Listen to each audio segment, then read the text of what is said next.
will be restricted to a time limit of 5 minutes until everyone who wishes to speak has had an opportunity to do so. Anyone wishing to speak a second time may do so by following the same protocol of stepping up to the microphone, selecting the raise hand button on your computer, or by pressing *3.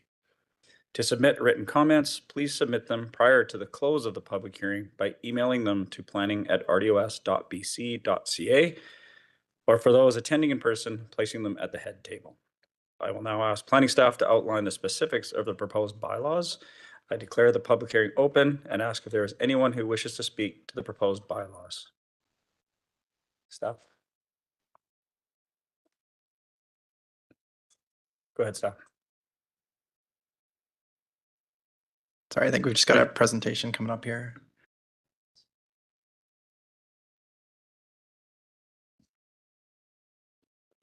Okay, so the first portion of this is for proposed zoning bylaw amendment, RDOS file I-2025.010-zone. So the location of this is 149 Bobcat Road. The current OCP designation is agriculture, and the current zoning designation is agriculture 3.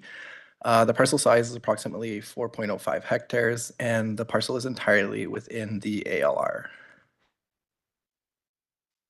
The proposal here is to allow for a 223 meter squared home industry use to be permitted on the property in the form of a welding and fabrication shop. As far as relevant and permitted uses go, the home industry is permitted on the property. However, there's limitations to the size, which is the 200 square meters, hence the request for the site-specific amendment to allow for the 223 square meter size.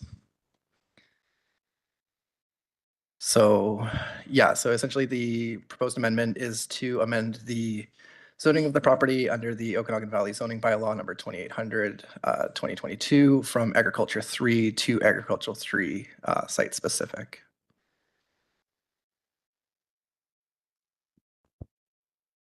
Yeah, the second half is the proposed OCP bylaw amendment, and the RDOS file number is E2025-005 zone.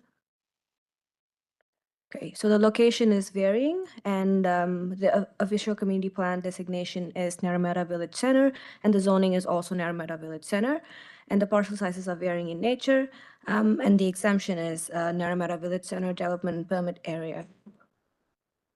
So the proposal is to provide an exemption for the temporary placement of metal storage containers, and the objective of this DP is to establish a form and character that recognizes the village core, and it's pursuant to Section 4881F, H, I, and J of the Local Government Act, and it applies to developments such as commercial, industrial, multifamily residential developments, and it applies to all construction, addition, and alteration of building and structures. And the purpose of a form and character DP is to recognize that buildings have a significant impact on the overall image of the community, the pedestrian experience on adjacent residential areas. Accordingly, the DP areas is generally created to create an environment of mixed land uses of high quality design, which will contribute to the creation of a cohesive, identifiable, and accessible town center with a strong pedestrian orientation. And the consideration for this amendment is that the zoning bylaw does not restrict the placement of metal storage containers within NVC zones, and it should be in accordance with the zoning regulations such as parcel line, setback, and parcel coverage and building heights. And no similar provisions exist in relation to the temporary placement of a metal storage container that corresponds to form and character development permit areas. And this can support pop-up shops, seasonal markets, and small-scale entrepreneurial ventures. And removing this burden could encourage short-term economic activity. And the proposed amendment is to amend the OCP designation under the Electoral Area E, OCP bylaw number 3010-2023, by adding a new subsection 23.575 exemptions under section 23. Narameta Village Center Development Permit Area to read as follows: the placement of a metal storage container for a temporary period not exceeding 24 months, where the metal storage container is installed on a temporary foundation, and no variances to the zoning regulation is required. That's it.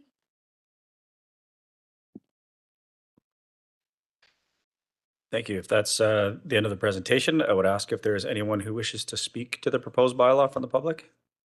Is there anyone in the room? Adam, do we have anybody online? Oh, we do have one in the room. So if we can clear the desk, we'll allow the late.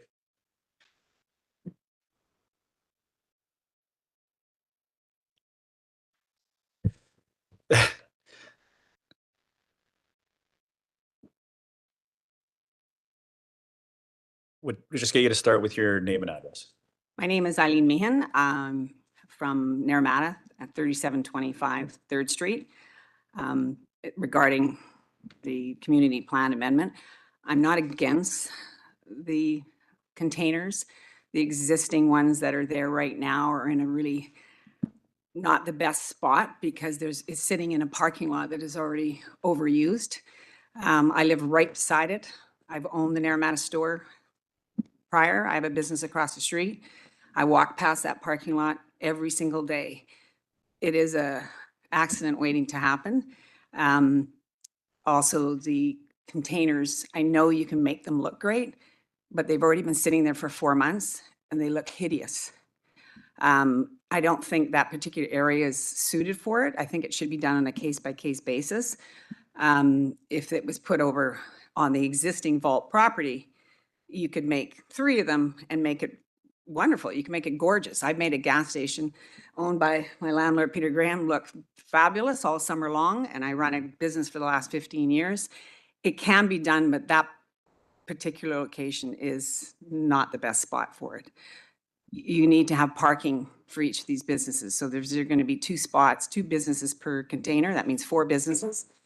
The existing parking lot that it sits behind has 10 spots for the Naramata store. And then in the summertime, it's even busier. So I'm not sure where the washroom is going to be. They also, you can walk across the street, maybe a block, there's an actual porta potty, but the existing real washrooms are either up quite a few blocks up the street at the tennis courts or at Manitou. And then there's another porta potty or outhouse at Wharf Park. But as far as being somebody that's in this building running a business, trying to go to the washroom or any other kind of customers, it's going to be a zoo right there. I mean, Naramata in the wintertime right now, as of today, was pretty quiet, but in the summertime, it is very busy. The existing coffee shop across the street, she had to apply for parking. And I mean, I know she got it down to 1, and you're supposed to have 2 per business. So how are they going to add 8 more parking spots for this particular location? It is, Naramata's got the quaintness that we all, and I hear it every single day. That is why people come to Naramata. The beautiful little village motel, the existing general store, which I know eventually will probably knock down and build a new one. But it has charm. And my business, Diane, the Shades of Linen next door, and all these little places have character. And I mean, I have a picture of, you just see what it looks like. And if anybody hasn't been out there to see it, you need to go out and look. And I think it's a great idea in the right way. And I don't think it's in that particular parking lot. So I think it really does need to be done on a case by case. And I think you should have to have a plan of what they're going to look like before they get dropped, because they look like shit. They look like they're crap. And I think it's really sad if we're going to just leave them like that all the time, and or there's not going to be any bylaws or adhere to, like I said, the setbacks and the beauty of Naramata.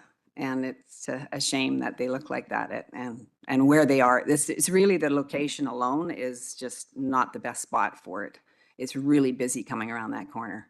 And I've been there for 32 years, and it's a bit busy spot. I'm not sure if there's anything. Oh yeah, and I mean, just the parking lot alone, the idling trucks that sit in there, all the construction workers, people just with wintertime, summertime. Yeah, obviously those containers are probably not going to be run in the wintertime, but in the summertime, all they do is idle in that parking lot. And the exhaust alone, and these have garage door openings, so you can't, there's no man door, so you can't actually put air conditioning on in there because the door's open all the time. So, I mean, I have a problem just with on my patio with all the idling, let alone adding more businesses in that. But I feel bad for the people that are going to have those businesses in there, are going to try and do something like that. it needs to be in a different spot. Thank you. That's all I can say. Yep, thank you. Okay. Some good points. Sir, you wanted to speak as well? You can come up to the mic.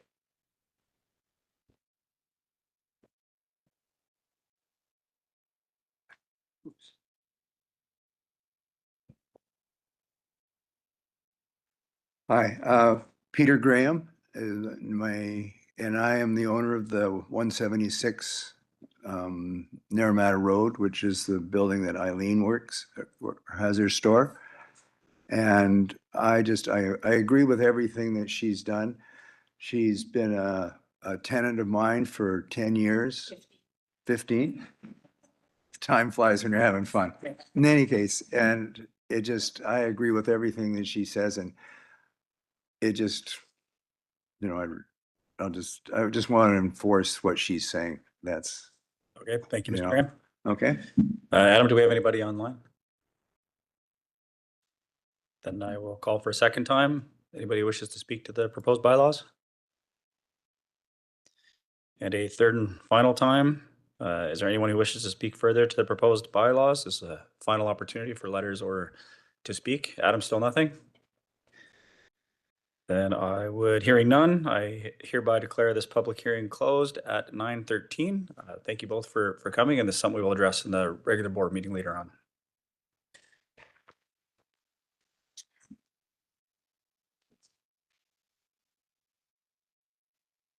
So I believe that allows us, CAO, you can confirm, but I think that allows us to move into protective services. I think we have our delegation here.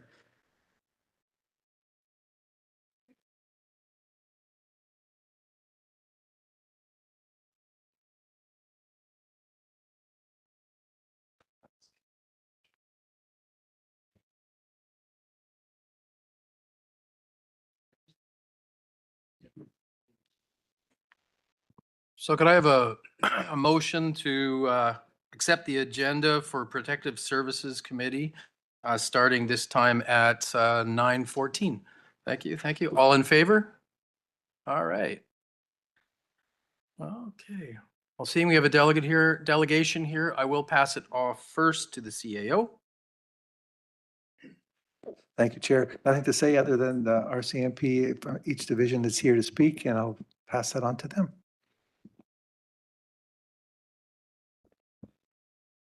Good morning, and thank you so much for having us. We are a little delayed in the presentation of our Q2 as we're essentially done Q3 now, but happy to answer any questions in relation to Q2 and anything that's been going on over the summer. If there's questions from all of the directors, mayors, and representatives. So good morning. Happy to first start off with the introductions of a few new people that are joining us around the table today, expanding our leadership core within the Penticton, South Okanagan, Similkameen Regional Detachment areas. So first and foremost, I will introduce Sergeant Karen Lewin, joining us, transferring in from Surrey to be one of the watch commanders here in Penticton. So Karen, you're right there.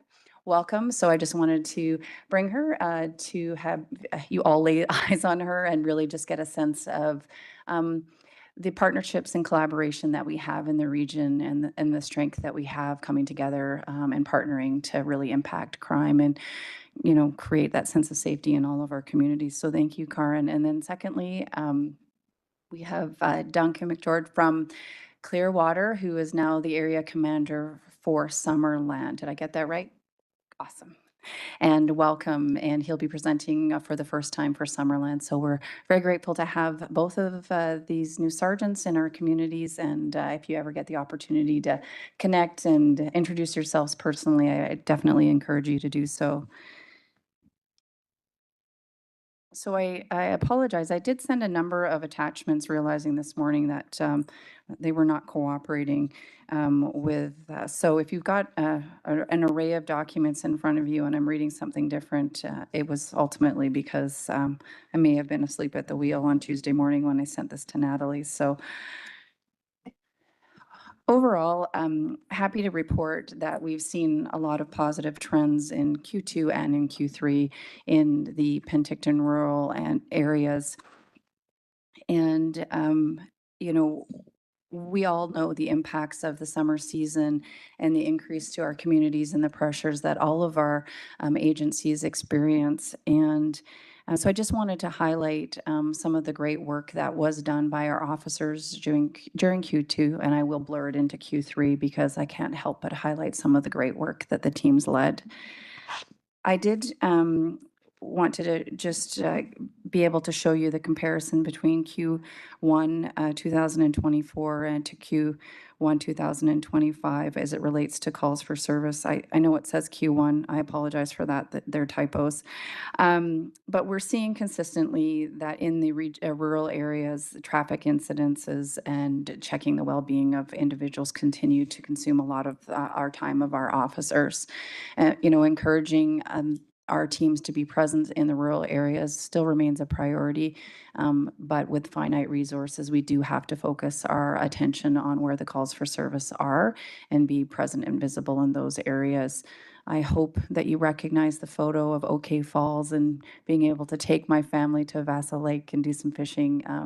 I feel that it's one of the highlights for me personally has really been able to get to know the area even better this summer. So just a little shout out for OK Falls there. Overall, we've seen that we are up 7%. Sorry, my apologies. We are up 7% in comparison to last year as it relates to criminal code and controlled drug and substance acts files.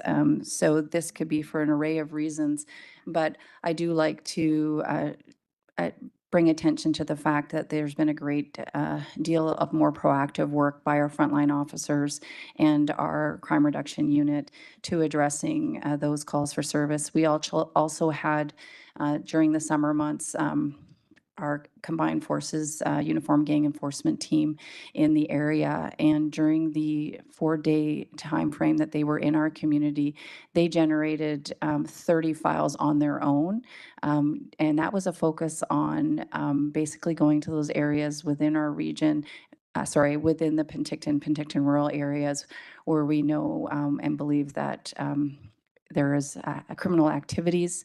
They did a number of weapon seizures, a number of seizures, large quantity of seizures of cocaine, methamphetamine, and fentanyl, and looking forward to showcasing some of those files and charges that come out as a result of that. We continue to, sorry, you can move ahead on your slides here as well. To the next slide, please. And we continue to really focus on our repeat violent offenders and repeat property crime offenders. We, during the last 2 quarters, have had 5 of our repeat violent offenders in custody, really noticing the impacts of those individuals have had on our property crime. I was able to present to the City Council in relation to our property crime and seeing overall trends in the positive for that as well in the city.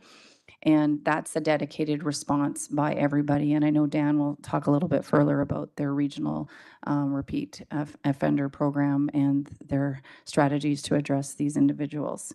I do want to highlight some of the work that's been going on as it relates to our integrated crisis response team. I have reached out to our partners in health, asking for us to look forward to the future on expanding that program. And I think it is probably worth a separate meeting specific to this with the RDOS on the potential of what that could look like in a few years within the region, and supporting those people experiencing crisis, not just in the municipality, but from the other areas of the South Okanagan. So those discussions are being had at a high level.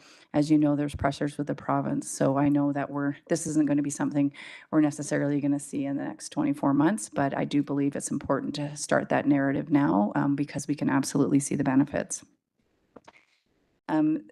So I just wanted to just really highlight also the partnerships that we continue to have with the local fire department and bylaw services and other community groups, really turning the dial on the engagement that we're having in community, the supports that we're being able to offer to youth and those people experiencing crisis. One of the things I'm currently working on is with the South Okanagan Women in Needs as it relates to the upward tick that we trend in the last couple of years as it relates to intimate partner violence. It's not unique to this community, the rural area. It's across the entire region, and I would say provincially. We've probably all seen the news as it relates to domestic homicides in the province. And really, what can we do as a community to address that? So working with the city of Penticton and working with SOANS and the RCMP, we want to be able to put out a pretty consistent messaging for the next 12 months as it relates to connecting those people in community that are experiencing intimate partner violence, that are witnessing it, and also just those people in community that are maybe concerned about a particular family and how to connect to services and bring that information forward. So more to come, but this work will ultimately trickle out into the region and support the entire South Okanagan. So I'm looking forward to that coming up here in the next, in the next year. Just highlighting that in Q1 and Q2, we saw 772 police files with a mental health component. And in addition to that, our ICRT team had over 617 interactions with people in our community that were experiencing some sort of mental health or addictions crisis. That is huge, and being able to get those people connected.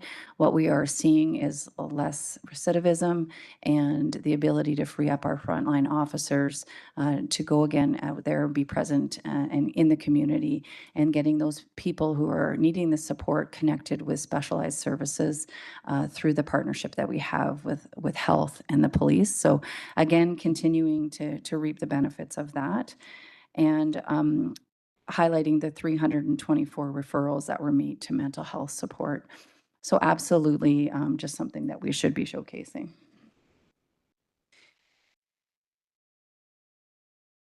Next slide, please. And I just wanted to highlight some of the work that was being done throughout the region and also just locally. We had the integrated auto theft unit in the community again. I do not have the stats to share with you, unfortunately. They were just cleaning them up for me in advance of this. But just to highlight the partnership that we have with provincial support agencies. They come from the Lower Mainland, but their job is to support communities throughout the province, and being able to leverage those relationships that we have. And this is now the second time only that they've been to the South Okanagan, and we'd like to make this a consistent trend, really trying to turn the dial on auto theft, which we were able to see the benefits of that in Q2. So more to follow on just that partnership that we have with them. We have initiated the bake car program within the community. I know, Jim, you love that initiative with your experience in West Kelowna. We were having some challenges around technology and just getting access, but that has all been remedied, and we are up and active with that program through the Penticton area first, and we will definitely try and trickle that out to the rest of the region as we just sort of train everybody up on how to respond to bake car activations. Continue to work with the city of Penticton on the challenges around the lakeshore area with an uptick in what we saw of violent incidences. But as a result, just seeing more over the summer period, those joint patrols in those areas with bylaw services. You've probably seen one of our reserve constables out in the quad roaming around on some of the trails as well. Don Rigglesworth, who we all know was in this room, has retired and has signed on again. So a lot more community policing and visibility. We all know Don likes to chat, so he's thriving.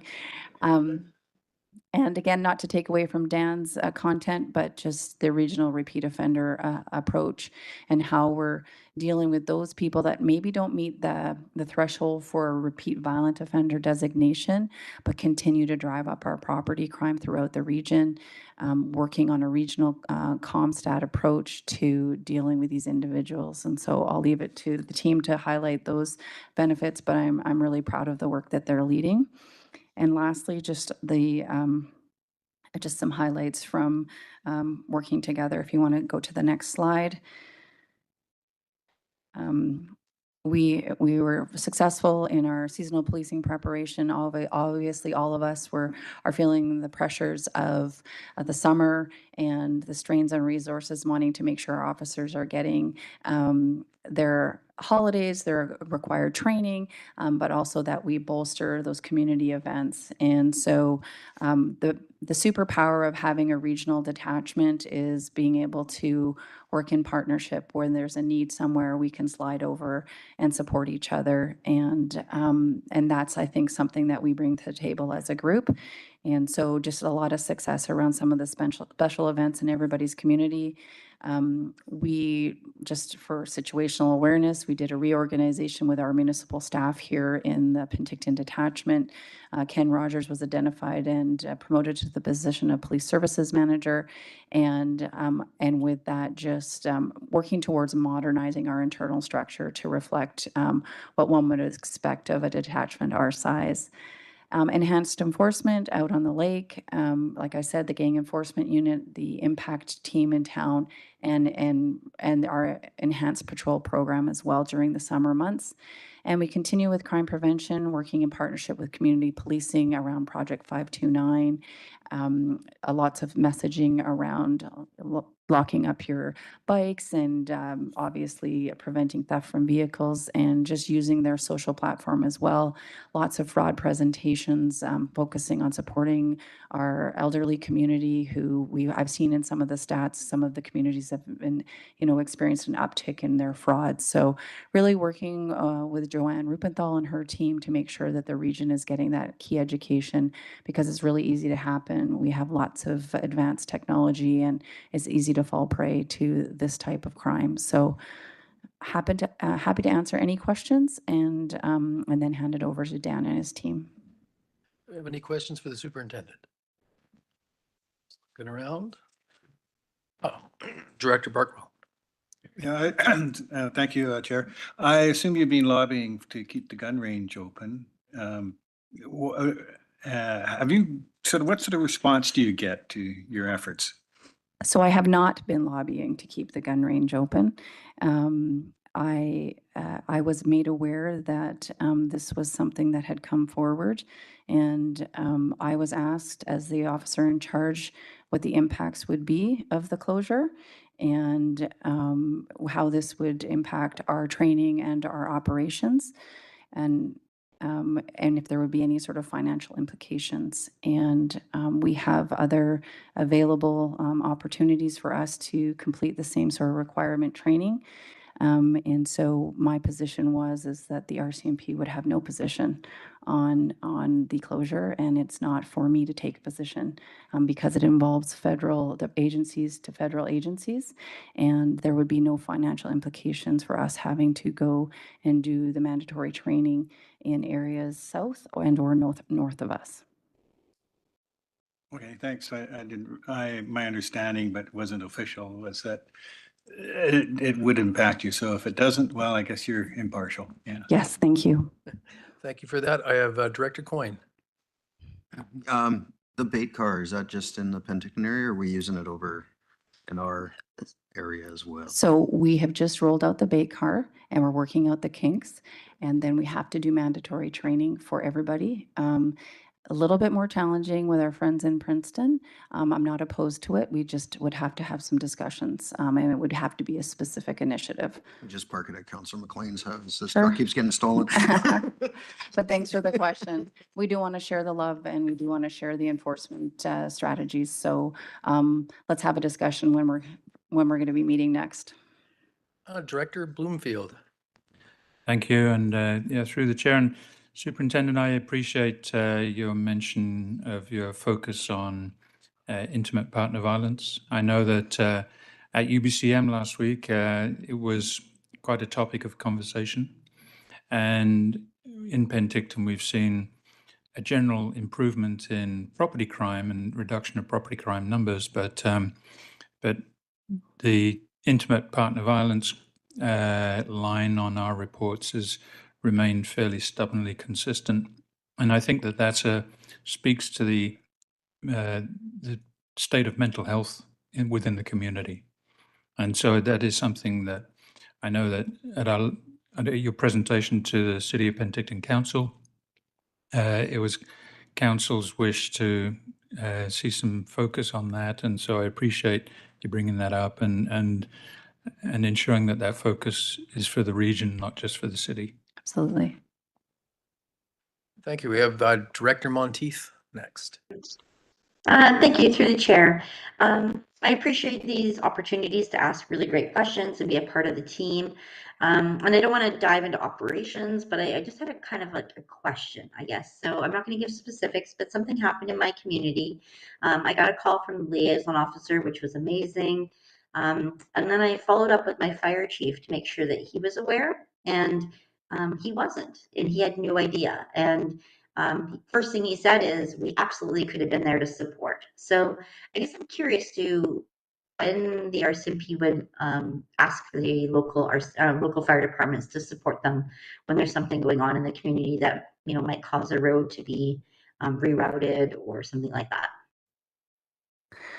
Through the chair, thanks for the question. Not knowing the exact details, so I'll be general with my response.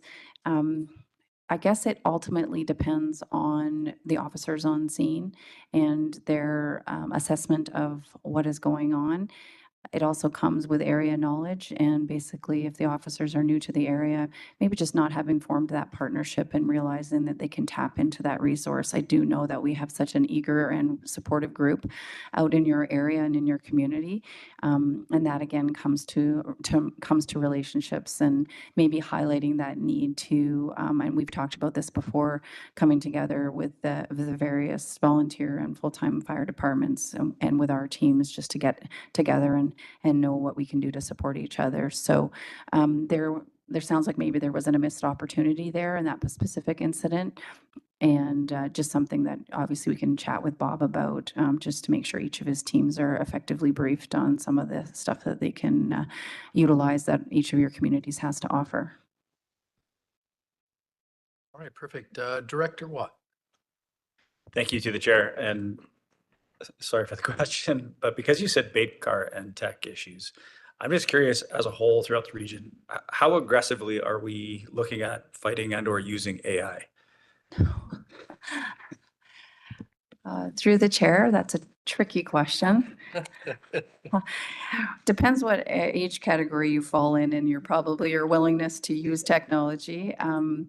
We are not opposed to it in terms of some of the things we're exploring from a law enforcement. I know Staff Sergeant Pollock was showing me something recently that he was tapping in to help us just better inform ourselves with policy and case law and just being able to better search. As it relates to using AI in our, we're using it in some aspects of transcription around body-worn camera, searching text and those kinds of things. But quite honestly, I don't know that I have a great answer for you. It's definitely something that is being explored by all law enforcement on the risks associated to using it, on the benefits.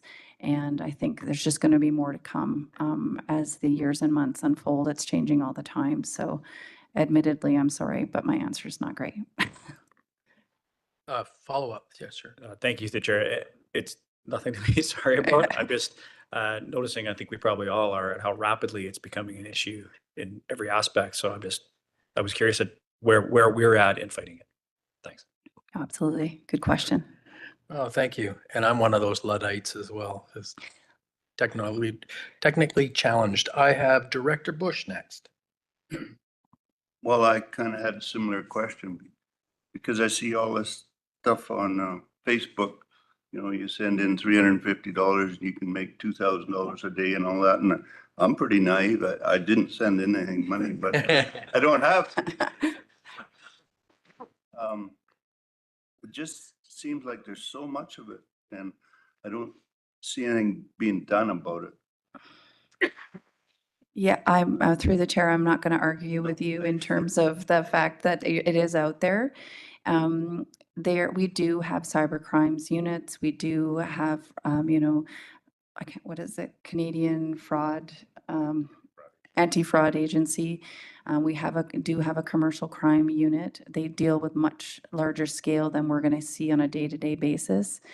I have seen that the best results are really communication, education, like I talked to you about community policing, and their presentations as it relates to fraud and fraud prevention, and really just informing the public on what to be aware of. I know I have people in my family, not all of them seniors, have been victim to these types of crimes, and we come up from a law enforcement family, so it happens to everybody. It's just about making yourself aware and really making sure that we're doing our best to inform the public. So we'll continue to push forward because I'm seeing consistent trends throughout the province in relation to this type of crime. Also, I have a 350 Ford 1-ton, so if you need a big truck. I appreciate the offer. We might take you up on that. Okay, well, not seeing anyone else, and knowing the scams and all that we see daily is all at forefront for all of us. We appreciate your answers, but I'll pass it back to you to go on to your team. Absolutely. Over to Staff Sergeant Pollock.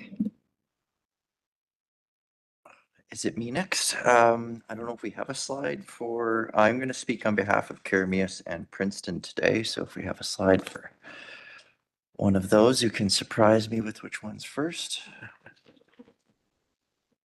Oh, I'm in control of the slide deck. Oh, okay.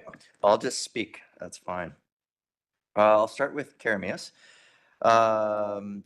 Just speaking on behalf of Karamias today, total calls for service are down 4%.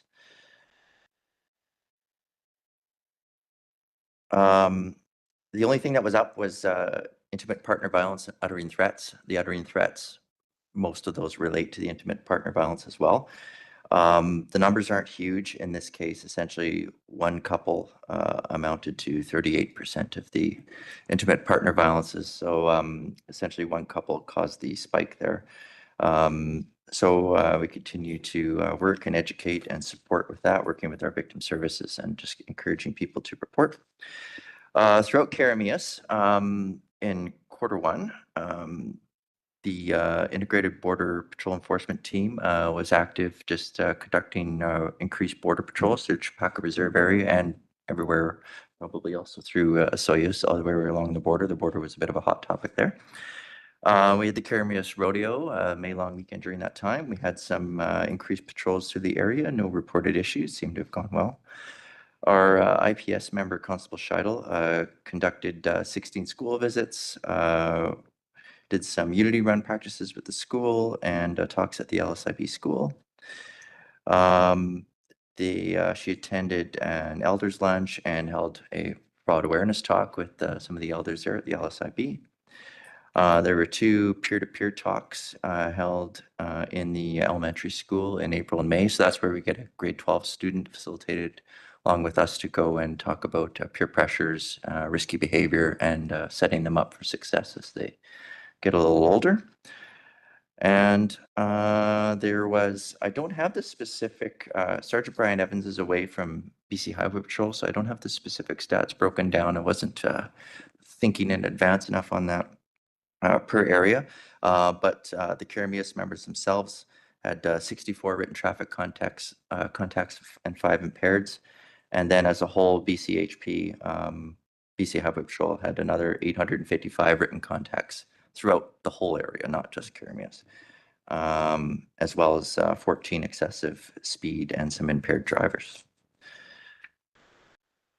That's really the highlights of Karamias. Is there any Do we questions? have any questions from Director Weeb or Director Bush, myself? No, just again, we really appreciate and we do see your presence and appreciate it very much. Thank you. And I forgot there, speaking about Superintendent McCandy mentioned the repeat offenders and the comp stat. So we do have a comp stat, which is a comparative statistical analysis. I put myself in the spot. Comparative statistical analysis which is basically our analyst, runs stats and looks at crime trends throughout the whole region and prepares that report to all the regional detachments. Generally speaking, our local members in these smaller detachments, they know the little spots where things tend to commonly happen, and they know some of the bad houses, but they don't always necessarily know what happens in Osoyoos, what happens in Princeton, and what happens in Summerland, and what happens in Penticton, and connect all the dots. So someone might not seem as active as they are because they're using 4 or 5 different communities at once. So she helps connect all those dots and get us all connected that way. And as you know, sometimes if there is a shortage of vacancy, someone calls in sick, sometimes there's an overtime member in there or somebody switching communities and covering us off. So that's also a great resource to provide to those members to make sure that they know where to look and what's been going on in the community if they're subbing in. So we've been using that to target our people and had some success that way. So. Well, thank you. Because my area kind of goes into the Princeton area as well as the Jeremias area. The questions in regards to the Princeton side, I know in regards we've had changes in leadership, and right now that you're responsible for talking around the Princeton issues. I'm looking at Headley, of course, and Headley is always encouraged, and any time there's been a member that's turned up at one of their pancake breakfasts or one of their events, they're ecstatic. It goes all over social media, and they don't say any names, but it does make them quite happy to see the members when they're in town. One of the other things that we're working on is in our particular area, the speeds coming down the hill, the 50-kilometer-an-hour zone. And I've put in the budget about putting like a speed control sign. And I've heard that through the RCMP, there's also programs that could assist us in funding that kind of an event as well.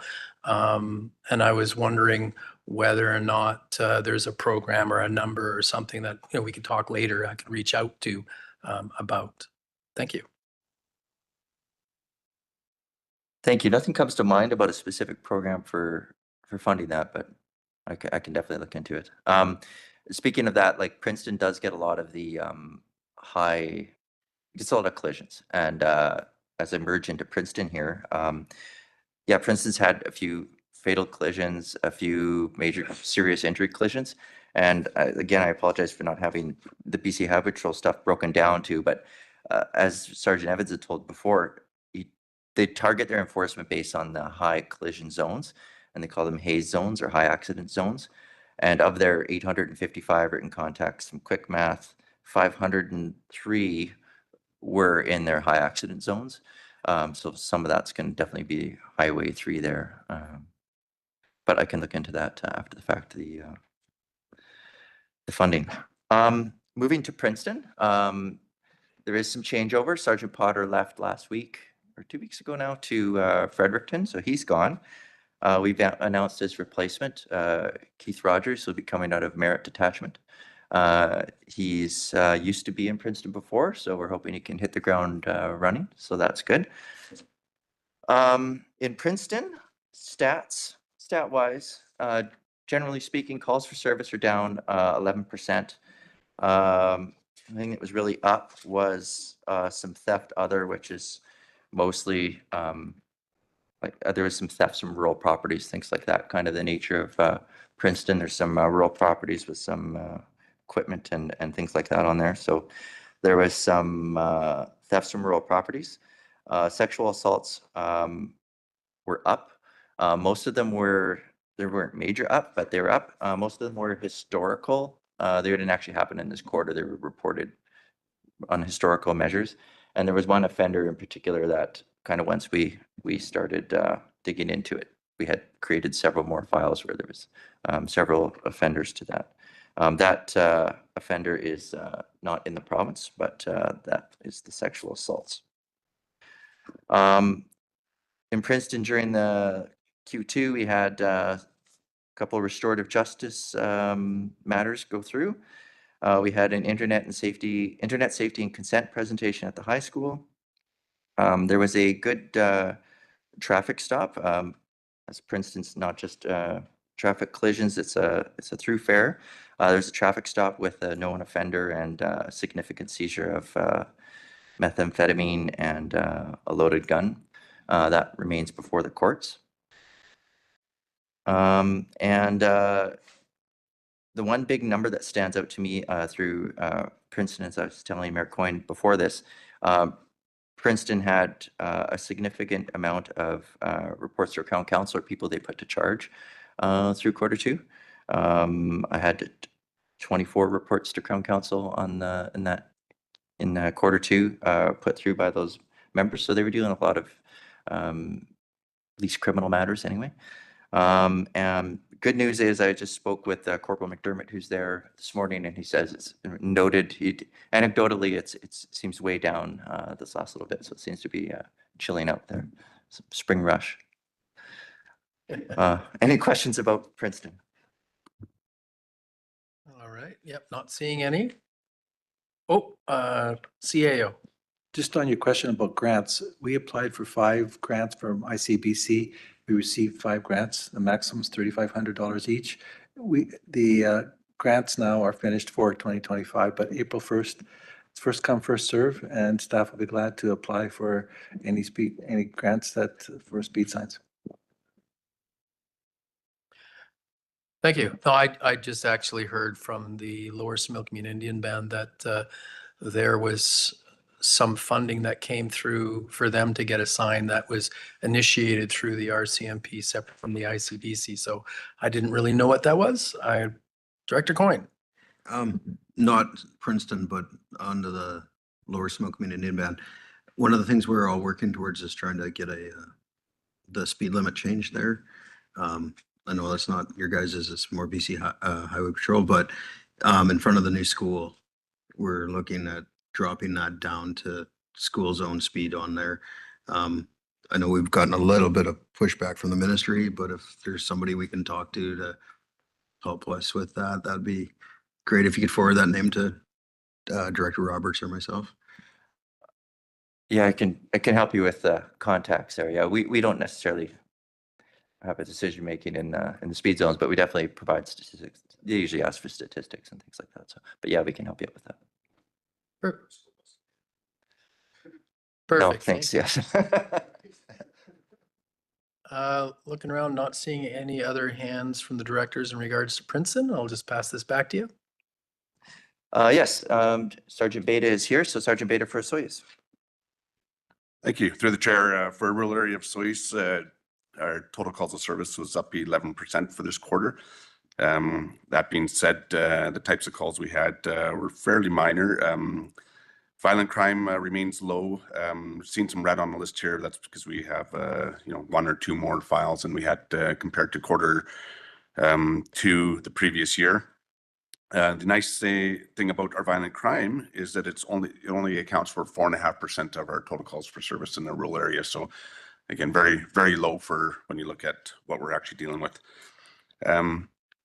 We do have property crime in the area. We also have a lot of vehicle, where we touch base with a lot of traffic offenders, motor vehicle incidents, being a highway with a lot of windy and hilly roads and stuff. We do get incidents up there. One of the things I will note is that for the rural area, our residential break-in enters, frauds, and bicycle thefts are currently at a 5-year low. So that's a bonus for the rural area. When we go to vehicle thefts or thefts from vehicles, we've had a few of them, and over half of those were license plates, so theft from the outside of a vehicle. So people appear to be locking up their vehicles, like we've kind of encouraged over the last while. Crime prevention, we talked about frauds and AI and all this stuff changing.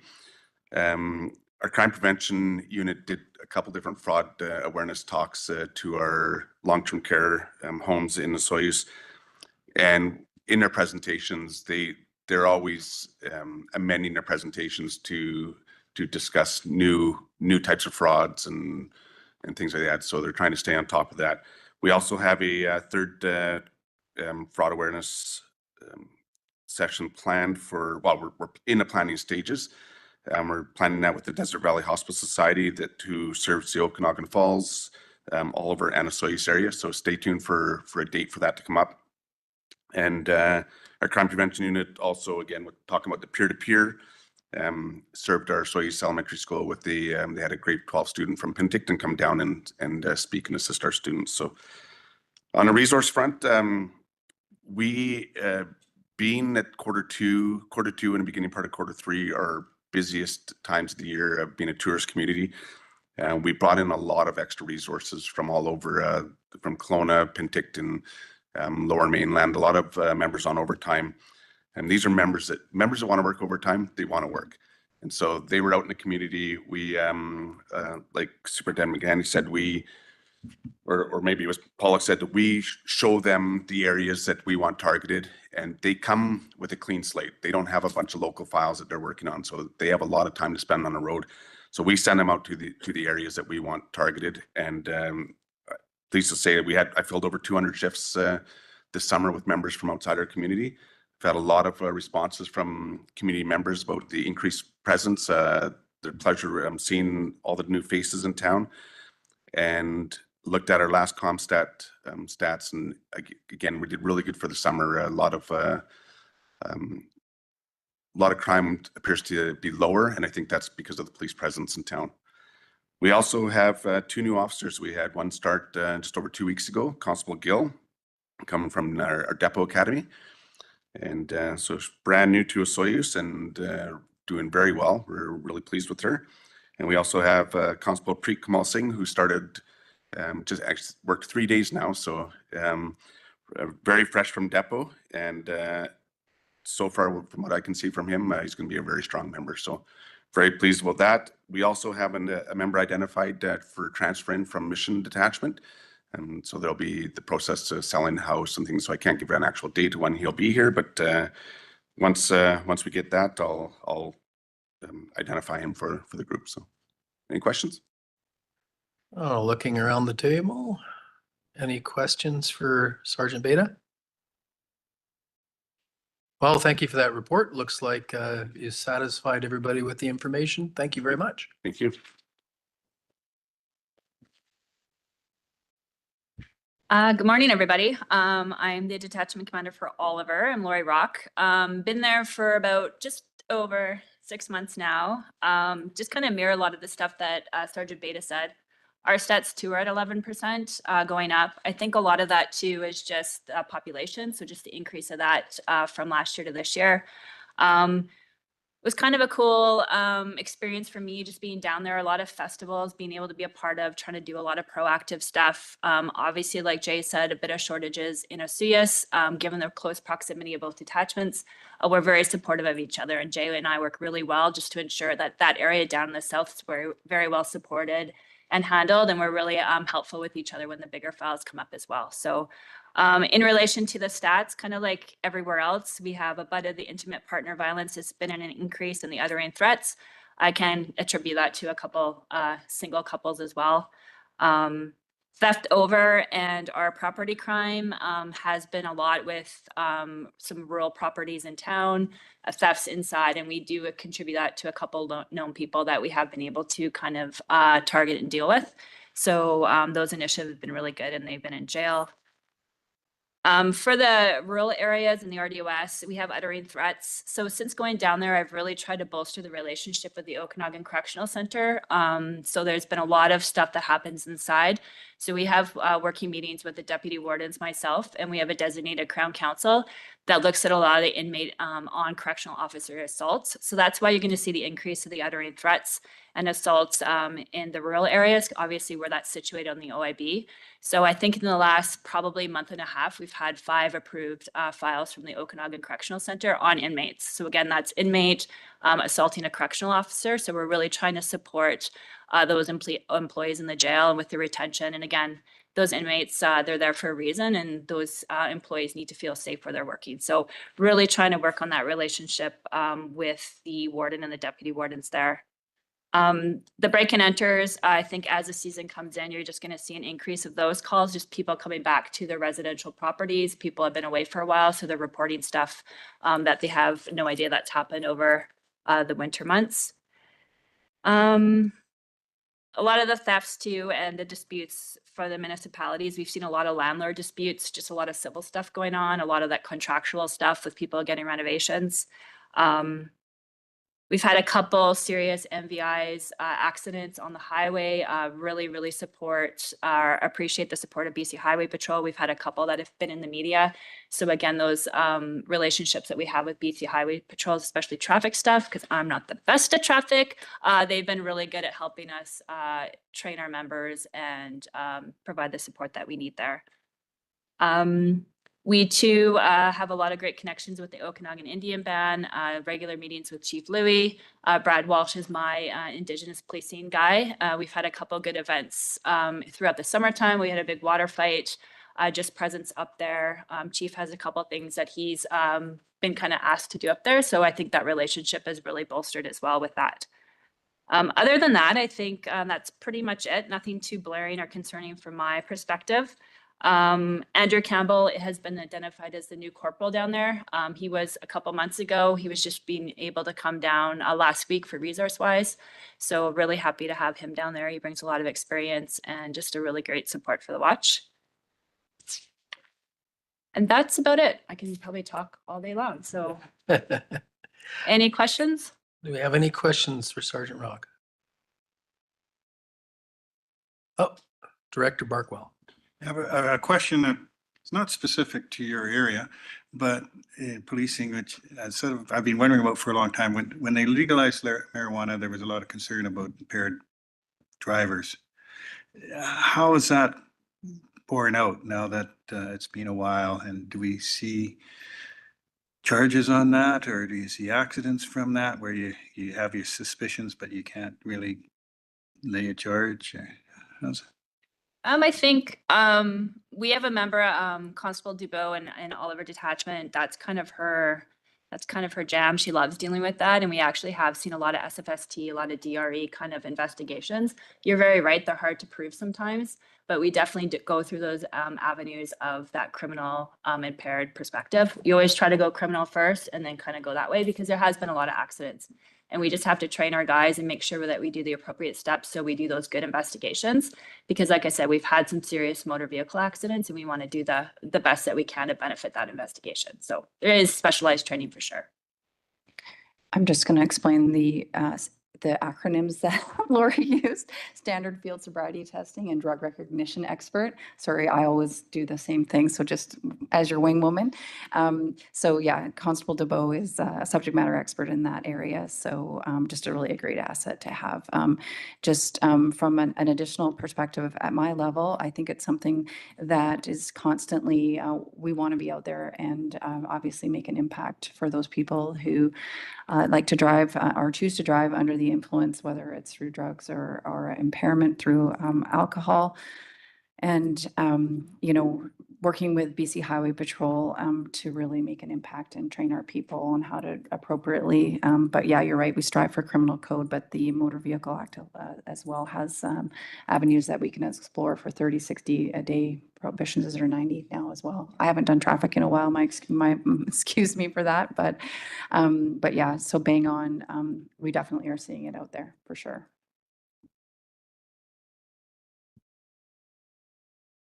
All right. Not seeing any other hands. I'll just pass it back to you there for next community. Oh, I'm good. Yeah, you go right ahead. Good morning, everyone. My name's Sergeant Duncan McGeorge. I'm brand new to the area. I've been in Summerland for a little over a month, so I apologize if I don't have all of the answers for you. I'm working on it. I swear, I just don't know everyone yet. So the last month for me has been busy. I've met with some of our Councillor Barkwell a couple of times, and a presentation at council yesterday. So essentially, we're just sort of meeting everyone. I've met with the fire chief and all the local people and just trying to get my feet wet and get a bit of a sense of the community. So I'm sure all of you have had a quick look at the stats. I've gone through them. There's nothing really that jumps out to me. I noticed there's one here that shows our break and enter to businesses are up about 200%. I spoke about this yesterday. It seems alarming when I look at the stats, but when I actually delve into it, all of those are break-ins at the landfill. So that brings our stats quite a bit lower. It sounds like before I got here, there were some issues at the landfill that have been since rectified. So I want to assure you that this has been looked after and it's nothing to be alarmed about. Sort of the other stats that I look at are, again, I'll sort of dovetail on what everyone else said, is the intimate partner violence. Over half of our assaults in Summerland have been intimate partner violence. So I'm looking forward to working with everyone, some of the resources that we have there, and sort of get to the bottom of that. And I think a lot of that as well is, like everyone else, there's often one or two couples in a town that we go to repeatedly. So there's obviously some problem residents that have in town as well that we're working on to sort of identify and sort of mitigate the problems there. But that, as far as the stats go, I think we're down about 30% year over year, which is a good sign. Hopefully that makes my job a little bit easier. And then as I've just got there, I got there at the beginning of the school season. There's been some changes in the local school. One of our schools closed, another one opened, and that's had some challenges with speeding in school zones and that sort of thing. And I know that there's some construction in town as well. And there's been some complaints about speeding. And I think it was, you correct me if I'm wrong, but on Prairie Valley by the Montessori school, it's been a bit of a problem for us. So our team has been out there sort of daily as much as we can and trying to remind the public that there's still a school on that street, although it's a bit tucked back. So we're working on those things as well.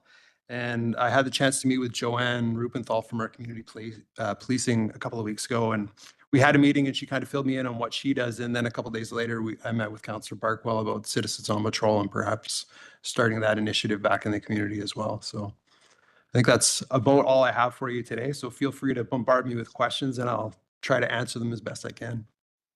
Director Holmes is up first.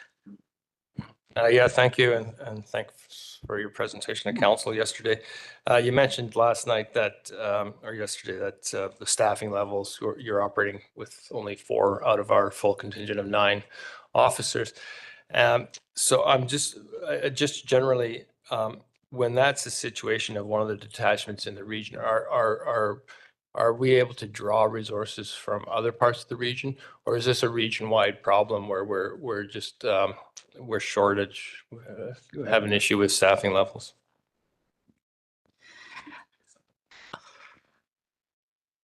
There's 2 things, and as it relates to resourcing, absolutely conversations we should be having with our communities, but we also have a responsibility to make sure every community feels like they are being supported. And I can assure you, your community and every community, that we are making sure that your watches and your support staff and your teams are fully resourced. So when we are telling the community that we have resource pressures, absolutely, but rest assured, your communities are being policed after 5 o'clock, and that we are being able to leverage the power of the regional policing model that we have.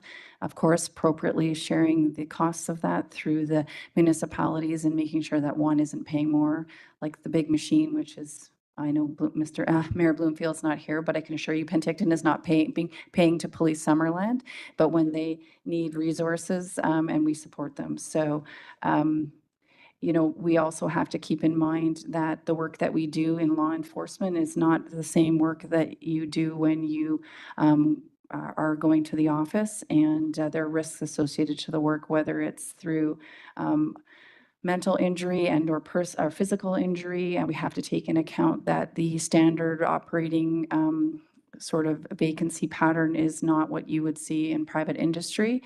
And we should not be held to that same account, because I could literally fall out of my police car tomorrow or hurt myself, or, come into an encounter with an individual where I get injured, which we have found to be the case as well. And obviously we can't delve too much into the medical profiles of our staff, but I rest assured this is a daily conversation. It is not unique to the Penticton South Okanagan. It is definitely a policing issue across the country, and something we're very mindful of. But I do want to rest assured to all of the communities in the South Okanagan that we make every effort to fill in the gaps, work together to forecast challenges and pressures, and we're constantly challenging and championing for our hard vacancies to be filled in a timely manner. But if my voice isn't the loudest in the room, it's not necessarily always heard, but happy to have the recruits in the Osoyoos area. And also, we have some new recruits coming to Penticton. You've seen a couple of new sergeants. And, when it relates to soft vacancies, which are what you're referring to, we work diligently. And I know Dan, I'm sure, has a section of gray hair in there, if there was hair, that is directly related to making sure that your communities are effectively covered and patrolled. Thank you for that. Any need for follow-up? No? All right. Go ahead. Director Fedrigo. Thank you, through Chair. So following up on that, what kind of support are you getting either federally or provincially to help fill these vacancies? Like, we've got a big push to find doctors, and rightfully so, but are you feeling supported on being able to fill vacancies? And I don't know, how can we support? What else can we do? What are you looking for? Well, we work very diligently, I think, in the South Okanagan. I know Jay, Lori has done this as well, Dan, and recruiting. And so taken on those responsibilities ourselves to champion the profession of law enforcement. In terms of our BCRCMP, our district officers, they are a loud voice in terms of making sure that these pressures are identified and are brought to the forefront in every effort. But we have to have people interested in the career of law enforcement as well. You also would note that there are changes in probably seeing, we have police officers in our community now that started their careers with Vancouver Police and with Abbotsford Police, and now the ability to change agencies depending on what your family dynamic is, what your career aspirations are. We are a very marketable organization with our ability to diversify in the policing services that we have across the country because we're federal. So it is attractive to municipal officers to come over. We're very competitive as it relates to pay. I'm not going to comment too much. I'm not a member of the union about the pay scale for our non-commissioned officers, but we are competitive. And there is advocacy out there, and obviously advocacy through conversations like this. I do, again, my personal opinion is there's always work to be done. We can always do better. But I think it's the reality of where we are in this age. And not everybody sees policing as a long-term career anymore. I'm at 30 years, but I don't think that some people just do their 20 and move on. So it's just changing. And so that's sort of the lay of the land. Thanks for the question. Thank you for that. Now, looking around the table, I'm not seeing any other hands, and I think we're a little beyond our time limit, but really appreciate all the information. That's not the delegation's fault. And again, thank you very much for the presentations. And it's always great to see you and appreciate all that you do. All right. Thanks to everybody. I wish you all well in the next quarter, and we'll be back for Q3 presentation. But I do encourage you to reach out to your liaison people and have those conversations anytime. And we're, again, happy to come out to your communities and meet with you specifically in addition to your area commander. So thanks again and take care. Perfect. Thank you very much. Right now, I'd like to call a motion to adjourn. Thank you. All in favor? Perfect. All right. I'll just pass over to the chair. Thank you, Director Roberts. CAO, are you good if we take 2 minutes if anybody needs to stretch and then get started, or do you want to jump in? Let's take 2 minutes for anybody who wants to top up or use the washroom, and then we'll jump in.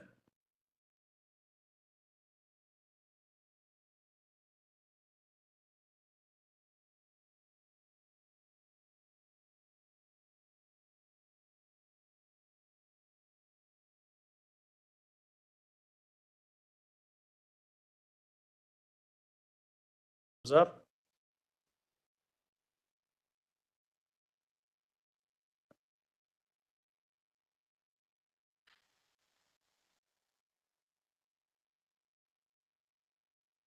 Thank you. Thank you, Adam. Okay, let's Call the meeting to order. I'll start off by apologizing that it's the one time I forgot my glasses.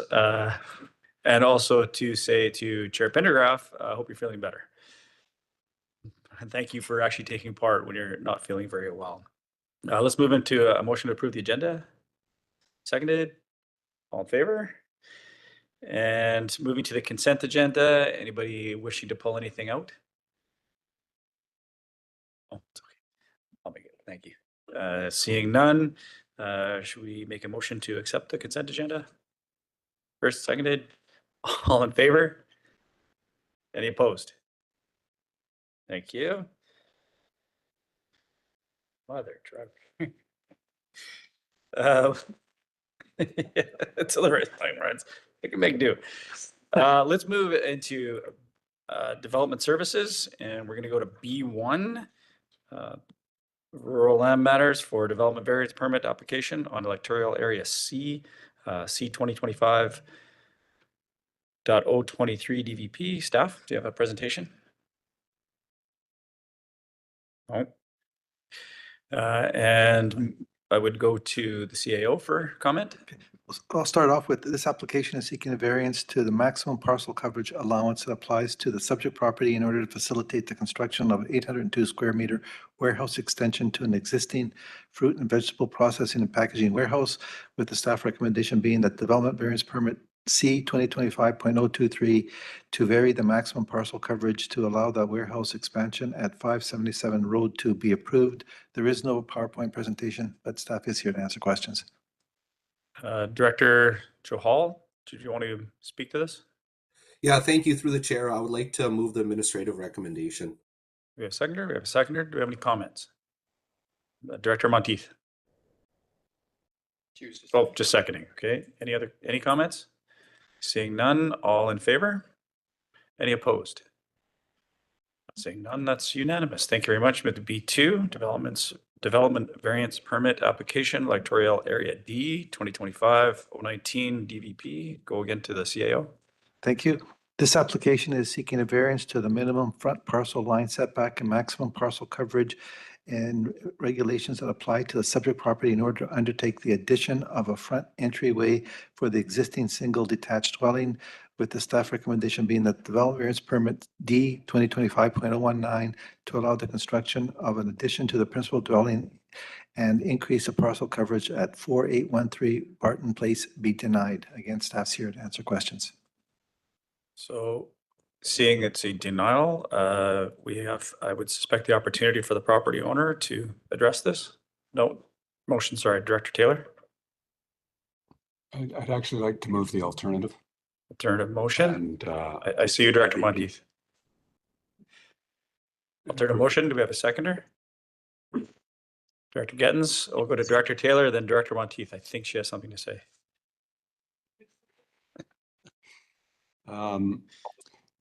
So I'd like to see this DVP approved. We don't have community concerns. We don't have concern from the APC. Variances are nominal, and the front setback is for an open gable to provide coverage on a ramp. And yeah, so I'm in favor of it. Director Monteith. Thank you. I support the director. Any further comment? Okay, with the motion in place, not in denial, we will move the current motion. It's an unweighted rural vote. So all in favor? Any opposed? Seeing none, also unanimous. Moving to B3. Development variance permit application, electoral area D, 2025.21 DVP to the CAO. Thank you. This application is seeking a variance to the maximum height of an accessory building that applies to the subject property in order to undertake the construction of an accessory dwelling, with the staff recommendation being the development variance permit 2025.021 to allow for the construction of an accessory building at 4812 Bassett Avenue be denied. No presentation, but the staff's here to answer questions. And Director Taylor, did you want to speak to this? Yeah, again, and I have discussed this with staff. I'm going to move the alternative that we accept this development variance permit, and I'll speak to it in a moment. Seconder, we have a seconder. Okay, Director Taylor. Yeah, I just want to clarify that this is a carriage house. It's not an overheight garage or shop in the middle of a residential area. It's comparable in height to the neighboring buildings. If he were to subdivide it, he would be legal, but he'd prefer not to subdivide it for his own reasons. And if and when we get to introducing SHMU, it's compliant with SHMU. I do think it's highlighted for me anyway, a need to discuss with staff what our height restrictions are as we go forward, but I'm in support of this. Any other comments? Director Federico? Thank you to the chair. To staff, was it in the report whether this was connected to a municipal sewer system? Because either I glossed over that and missed that point, or not, but just would have been helpful if it wasn't in the report. Staff. Sure, to the chair. So I'm not, to be honest, not sure if it was included in the report, but it is right in OK Falls and could very well be connected. Yeah, it is connected. Yeah. Follow up? Just a follow-up to that, and I only asked because without being super familiar to the area where it was, if we're going by OBWB rules, then it would be, then there'd be different questions that popped up from that. So that was really the only thing where that detail in there is just helpful for some of us. Good point. Dr. Taylor, you had another comment? Well, just to clarify, I mean, it is going to be connected to sewer and water. Thank you. Any further discussion? Okay, then call the question. This is a rural vote. All in favor? Any opposed? Seeing none, unanimous. Moving to B4, Development Variance Permit Application, Electoral Area F, F2025.024 DVP, CAO. Thank you. This application is seeking a variance in order to undertake an addition to the existing single detached dwelling in the form of a new deck, with a staff recommendation being that development variance permit F 2025.24 to allow for the construction of a new deck for a principal dwelling at 1018 Veteran Drive be approved. Again, no presentation, but staff's here to answer questions. Dr. Gettins, do you want to speak to this? Thanks, Chair. I'll move the administrative recommendation. We have a seconder. Director Bush. Any comments? Seeing none. This is again a rural vote. All in favor? And any opposed? Seeing none, that is unanimous. Moving to B5, Development Variance Permit Application, Electoral Area G, G 2025.22 DVP, CAO. Thank you. This application is seeking a variance to the wastewater service requirements under the Regional District Subdivision and Development Service Bylaw 2900.2024 in order to allow a proposed subdivision that will result in 2 new parcels with an approximate land area of 372 square meter parcel that will be serviced on an on-site sewage disposal system through a septic, and with the staff recommendation being the development variance permit 2025.22 to allow for the creation of a new parcel to be serviced by a private on-site sewage system and less than 1 hectare in area at 762 Daly Avenue, Headley, be denied. And again, no presentation, but staff's here to answer questions. Director Roberts. I think I'd like to make the alternate. I want to approve it, and I'll give my reasoning prior or after. And I have a seconder from Director Federico. Director Roberts, go ahead. All right, thank you. I have sent out to the rural directors more specific my reasoning, but one of the big things with Area G and in regards to small communities, as we've all discussed in regards to our OCPs, you have forming characters of small communities, and Headley itself, while we're doing the OCP, was really concerned that we kept its forming character of the small lots. Headley has been divided up since 1938 into 25 by 100 lots. Again, just so you know that the Headley Improvement District does not provide new water sources to 25 by 100, but they do go above that, which this one fits within. So Headley has different size properties. Some people have amalgamated, which is that this individual did, and this is why I came to the board, where you have other ones that have left their 25 by 100 divisions of their addresses. And as recently as a few months ago, had exactly the similar subdivision made, but they just went to lands and title. They reach out to the Headley Improvement District, which will not allow water hookup unless you have an engineered septic that is approved by Interior Health. And this particular person has not only the engineered designed septic system, it also has a signed certificate from the health authority. And so working under the Local Services Act, the province, it does provide that option. And so that's why I'm choosing to do that. Thank you, Director Roberts. Any further comment? Director Gettens. Thanks to the chair. So of course, the concern is the impact of not following the 1 hectare rule. So if I can get some staff comment on that and the impact that that would have on Area F. Director Roberts first. Just to follow up, I don't have zoning or building bylaws in my particular area. But again, I'm not a part of the regional unless I created a zone myself. And again, following old subdivision 6.01 of the Local Government Act, it provides the option to either consolidate and or re-subdivide the old subdivisions into new parcels, as long as it provides having the engineered septic systems that are then approved by the health authority and has local water, which it will be and does have local water as well as all those certificates. Go to Director Thank you, Gettens, Chair. and we'll allow staff to step in. But I hear you and I support that. I just want to make sure that Area F is not going to be impacted by it with future grants. And in the staff report, it says that that the 1 hectare policy has to be applied to all the areas within the regional district's jurisdiction. So I'll support it as long as it doesn't impact Area F. Let's So- allow staff to respond, and then I have Director O'Quinn. Thank you, Chair. So the challenge concern for staff is that all discussions with not only OBWB, but with the province is around this 1 hectare rule. And so when the subdivision servicing, sorry, I'm fighting a bit of a cold. When the subdivision servicing and development bylaw was developed, it does apply to all areas, and hence the need for a variance here for this application to move forward. So from staff's perspective, we couldn't support it because, again, all our conversations have been that if you don't meet this 1 hectare criteria, then future grant funding is put at risk, and not only from OBWB, but other provincial grant programs as well. Thank you for the clarity, Director Coyne. Okay, sorry, Director Federico. Thank you through the chair. Can you clarify which ministry? Because everybody we talk to at any ministry has no idea where this 1 hectare rule came from.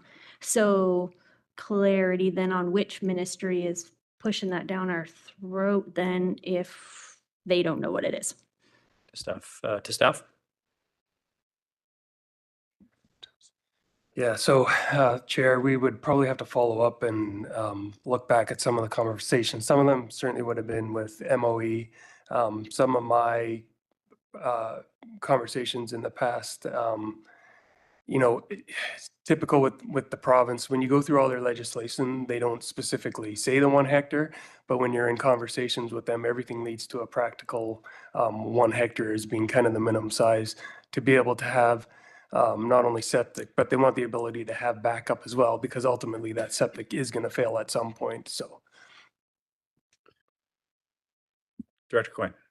Yeah, so just on that, we've talked with, I don't know how many ministerial staff on this, and other than the Okanagan Basin Water Board requirements for your guys' grant on that, nobody at the province has been able to answer that question, and nobody has said to me or to the people that I've been with, and I think Director Roberts has been there at the same time, that this would impact the Similkameen in any way. So I don't understand it. I don't understand why we keep going on this and then lumping the Similkameen, who's not part of the Okanagan Water Basin Board, into the rules that they have. Doesn't make any sense to us. And I mean, I don't think I get a vote on this, but I'm frustrated with this blanketing of policy when not all of us are part of the same program. Staff, any comment?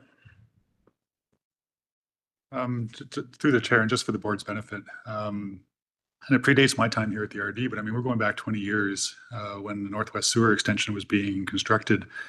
And in order to qualify for grant funding at that time, and I mean, ministries' names change over time, so it's difficult for me to recall what that ministry was then versus what it is now. But the regional district was given clear direction to implement the 1 hectare policy if it wished to be considered or to qualify for the grant funding for that particular project. So a lot of resources went into amending all of the regional district's bylaws between 2007 and 2008. And because it was a provincial directive, it was made clear to us that it had to apply across the whole of the regional district. OBWB came on later after the fact with their approach to the 1 hectare policy. It's not an OBWB-led thing, it's a provincial-led thing. So I hope that provides some help or benefit to the board. Director Holmes, did you have comments? Yeah, the same question has been asked at the OBWB board, and the board was provided that directive from, I can't remember, I can't find it right now. I probably have it somewhere. I can dig it out, or we could ask the OBWB to provide it for us, but it does come down from the province. Director Taylor and then Barkwell.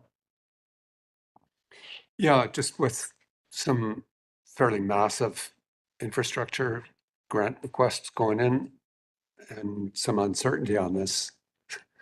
I hear what you're saying, but I've got some concerns about, you know, if our grant applications would be impacted by this. Director Barkwell and then Monteith. This 1 hectare rule has been a particular issue with me for quite a while, and I looked and researched it and said, where does it come from? Everybody says, oh, well, somewhere, you know, somebody said something. And sure enough, I did find, as Mr. Garish said, it was specific to that one grant. And I haven't been able to find anything from the provincial government that sort of puts a province-wide restriction on the 1 hectare rule, other than that one grant program. But maybe it's there. I cannot say for sure. It's how do you sort of prove the negative? Everybody here has been saying the same thing. Where does it come from? The OBWB has theirs, but as it was pointed out, they're not in the OBWB. So, and without proof that this is a provincial requirement, I'd be kind of, well, it's a tough spot. Thank you for the comments. Director Monteith. Through the chair. So listening to the director of the area, it sounds like this is very common of the character of that community. The community was not built in the last couple of years. It's been there for many years. The fact that they're not part of the Okanagan Water Basin Board service, I agree. I'm frustrated that they're painted with the same brush. So, the fact that, our review, if we had one today, the Similkameen would, if they're included in the service of the review, would already be an impact to the grant. So I have no problem approving this today, just because the community is already built at this point. So I think that, punishing this application because of history makes no sense. But I also think that we should have some serious clarity about this rule, because I do hear about it from my community. Director Roberts. Yeah, thank you. And the specifics in regards to the community, it is, an old subdivision, and it's actually creating what's larger than what was historically the subdivision in that area. I've looked up exactly like Director Barkwell and came to that one specific, as well as the only other thing that it came down as a hectare was in regards to ALR land, which is different. And again, it's the character of this small hamlet, and their decision and deciding when we linked up with the having an OCP that they wanted to maintain that same form and character as long as it's healthy, as long as it's safe. And it has been addressed by the health authority, and the health authority has approved it. So I would like to carry on. I don't believe that this has anything to do with the grants across the board. We're not with OBW. And at the same time, that grant previously was a specific grant. It wasn't a carte blanche. I think we have the CAO for comment, then you go to Director Geddens, and I'll also ask Director Monteith if that's a hand for a new comment.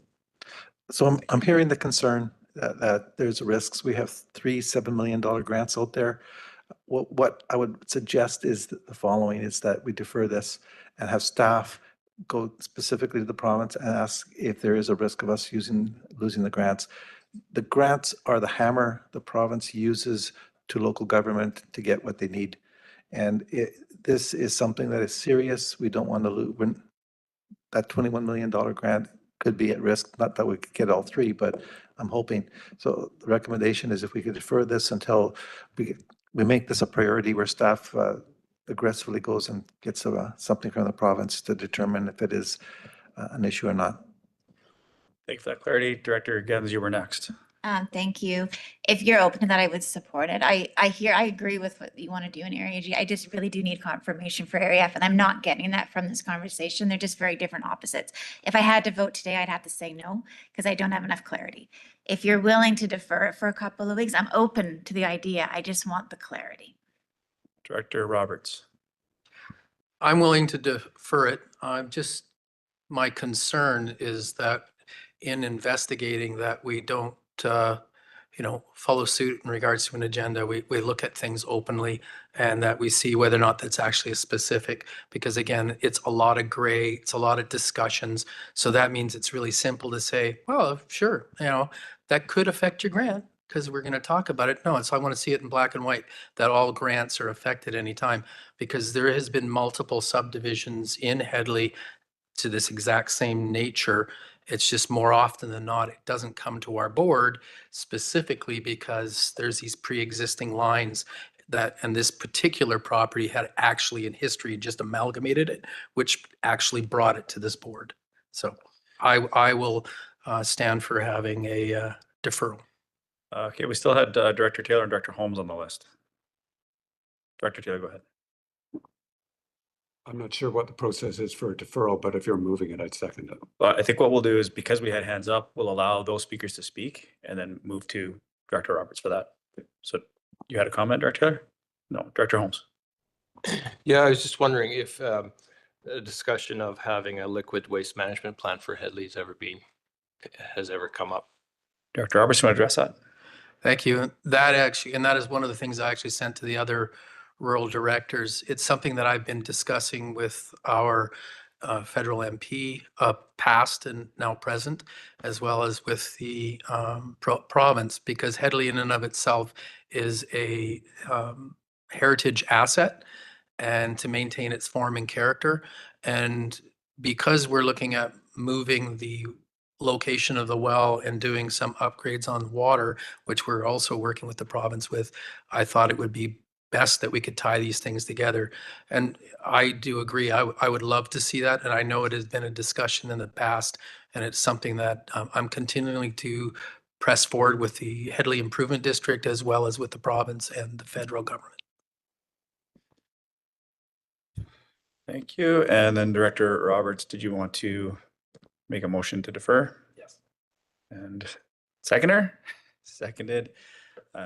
Since no comment on deferral, all in favor? Any opposed?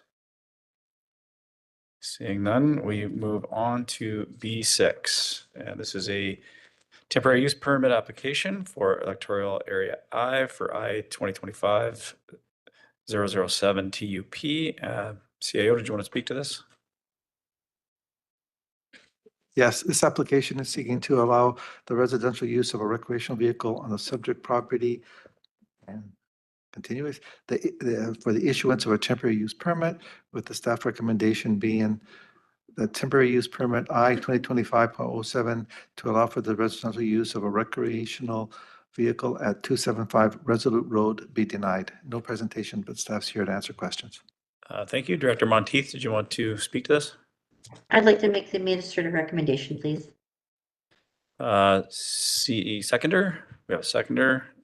Seeing this would be then to be denied. I believe this is an opportunity for the applicant to speak, and they're unavailable, but I believe Mr. Coyne has a comment on their behalf. Thank you, through the chair. The applicant has indicated that they wouldn't be able to make today's meeting, but they also didn't want the item deferred. So they have provided a letter. So if it's okay with you, I'll read it out Please. for the board. So there are many reasons why I really want and need this permit application to be approved. We are currently in an RV park, which is not great. It is right beside the highway and it is very noisy, especially when the Coquihalla is closed. Semis speed down the hill and use their very loud brakes, and there are a lot of noisy motorcycles. My closest neighbor smokes marijuana a lot, which I wouldn't have a problem with, but I have major allergies. It is impossible to keep the smell out, even with the windows closed. My other next door neighbor seems to be rebuilding his entire RV day and night. We have no internet, therefore no TV. For this, we pay $900 per month, money that I think could be better spent on the lot. It is very hard to get business done without internet and not being at the actual location. Before I bought this lot, I met with David Cassidy, a senior environmental biologist. He had no problem with any of the proposed building sites, one of which is where we want to park our RV. I also met with a septic professional from Rock Glen Consulting, and he had no issues with any of the septic sites. Regarding the type of housing on the street, it is not all finished, beautiful homes. At least one lot is a major eyesore with junk all over the place, fence falling down, and nothing built as far as I can tell. We have a nice RV and keep it clean, neat yard. All the neighbors I have met have been friendly, helpful, and I think glad that someone is going to stay and develop the lot. It has been sold a few times, but nothing ever built. I see there is one letter from someone against granting the permit. I can think of only one person on the street who would object, but have not met him. One of my neighbors had a very unpleasant experience with him because she had not yet built her home, but is working on it. I am currently working with Fortis to get the power hooked up. As soon as that is done, the pump will be put in the well. I have made arrangements for the wastewater. I've lived full-time in an RV for 10 years, 2 of them in the winter. Our RV is considered a 4-season RV. However, I'm tired of living in a home that moves when the wind blows and doesn't have enough space. I want to build a home as soon as possible and have made plans to go out to the coast this coming weekend to view a cabin package show home in person. I realize there is a need for rules, but I think there also needs to be some flexibility in them. Allowing me to move my RV to the lot would speed up the building process. I apologize for not being able to attend the meeting in person, but I currently live an hour out of Penticton. Being able to move would make that drive only 20 minutes. I also have a condition that at times limits my driving, so being closer to a big town would make my life much easier. Thank you for your time. Thank you, Mr. Coyne. Any further comments? Director Gettens? I just need to clarify, is the idea to move, like, is there a building permit taken out on this profit and they're living in the RV while they build their house? Staff? To the chair, no, there's not currently a building permit. Any further comments or questions? Director Bush? Yeah, I don't see a problem with this. It's quite a common thing for people to live in a temporary home while they're building their real home. I just can't see why we can't allow this to happen. Comments? We got Director Monteith. Thank you. Director Gettens asked the correct question. So there's no active building permit. So giving occupancy to live in an RV year round, not okay. So I don't support it for that exact reason. So if they're looking at building a home on the property, 6 months a year, they can live in their RV on their property, no issues. We all know that. But year round occupancy, there's nowhere to dump sewer, wastewater, like it's just not okay. And the neighbors will not support it. The neighbors that are in that area probably have not paid attention to this application, or they definitely would have said something. Thank you for the comment, Director Coyne. Yeah, just to be clear, so the minute they get a building permit, they would be allowed to live in their RV until the house is done, locked up, right? Staff, do you want to comment? Yeah, to the chair, there is provisions in the bylaw that allow for living in an RV while there's an active building permit. Followed, Director Coyne. And if they can't complete in a timely manner, are they able to extend their building permit?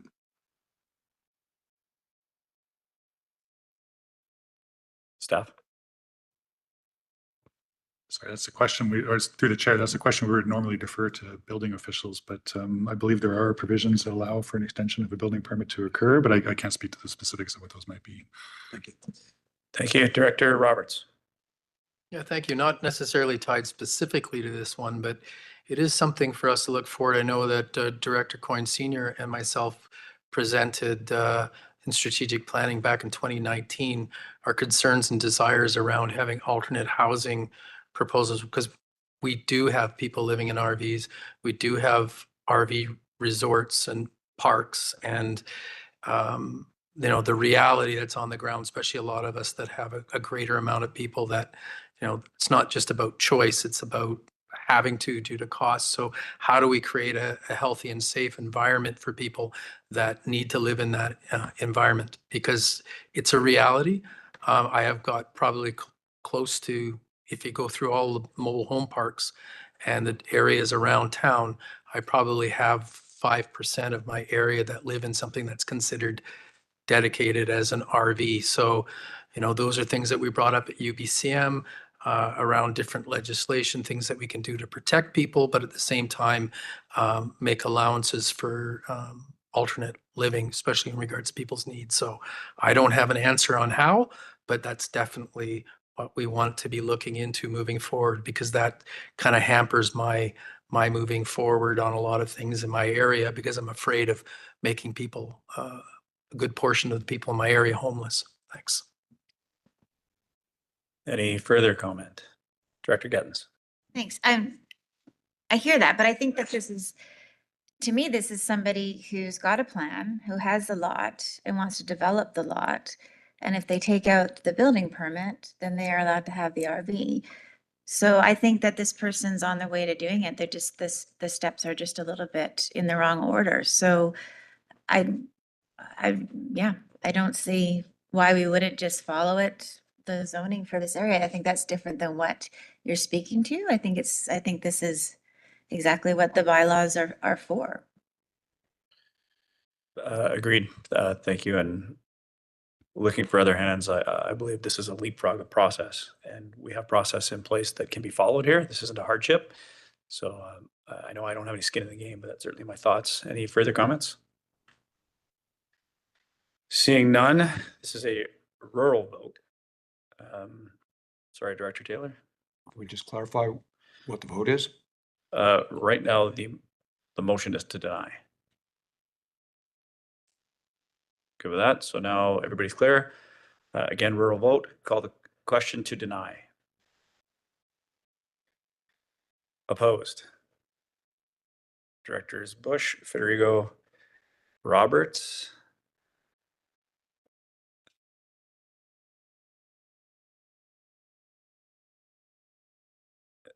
Looks like 3. Mr. O'Coin. So that's 3 against, so the motion passes.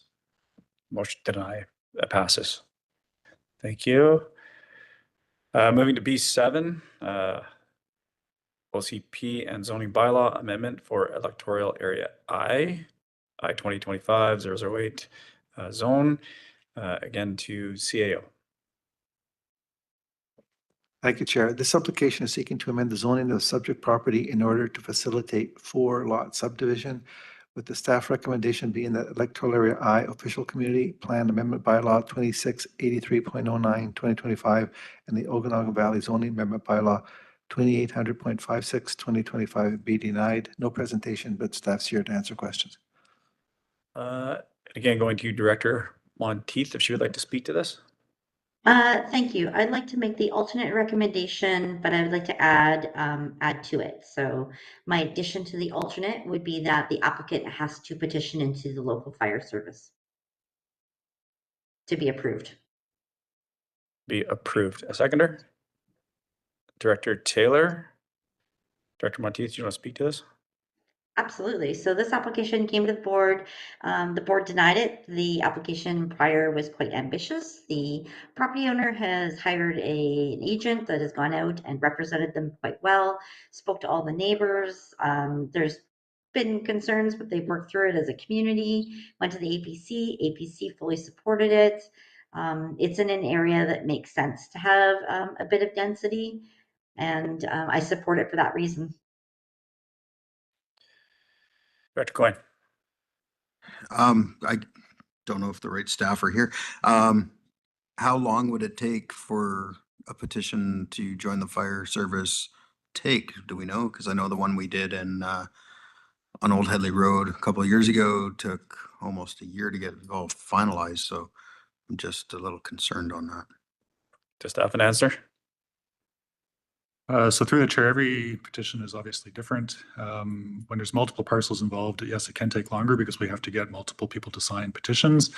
But I'd be hopeful in this instance because I'm assuming dealing with just the single legal parcel that exists today. It's a single owner and it should be a fairly straightforward process. So ideally 6 to 8 weeks if we can get everything in order quickly and the paperwork completed. Director Monteith. Through the chair, exactly what staff have said. The neighbors are already in the service area. So I'm actually surprised this property wasn't included. I asked for it to be included when the other properties were all petitioned to be in the service area. So actually, I think it was a mistake that they weren't. So yeah, it'll be an easy process. Thank you for the comment. Any further? No. So this is a rural vote. Call the question. All in favor? Any opposed? Nobody opposed. Carried unanimously. Going to B8, zoning bylaw amendment, electoral area I 2025.10 zone, CAO. And this was the item of our public hearing this morning. Thank you, Chair. The application is seeking to amend the zoning of the subject property in order to allow the home industry with a maximum floor of 200 square feet in the form of a welding and fabrication business, with the staff recommendation being that the Okanagan Valley Zoning Amendment Bylaw 2800.58 2025 be read a third time. Staff's here to answer questions. Director Monteith again, I'll go to you. I'd like to make the administrative recommendation. A seconder? Director Bush, any comment? Seeing none, call the question on a rural vote. All in favor? Any opposed?